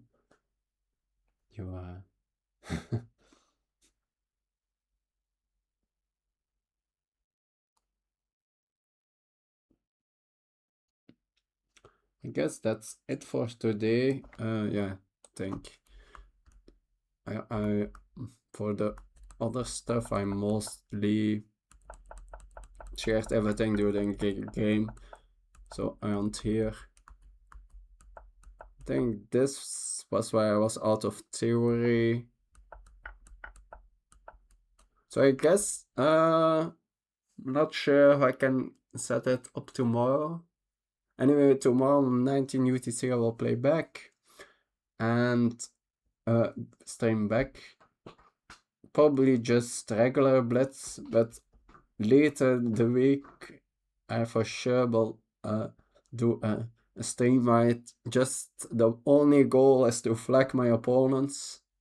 Of course I will still play chess. I will not like if I can mate my opponent or take material, I will still do it. But like the prime goal is just to play fast. So that's the goal. But I will see. See you. And hope. Anyway, the rest of the month, like most days, I will stream on 19 UTC. So feel free to drop by whenever you can. Bye.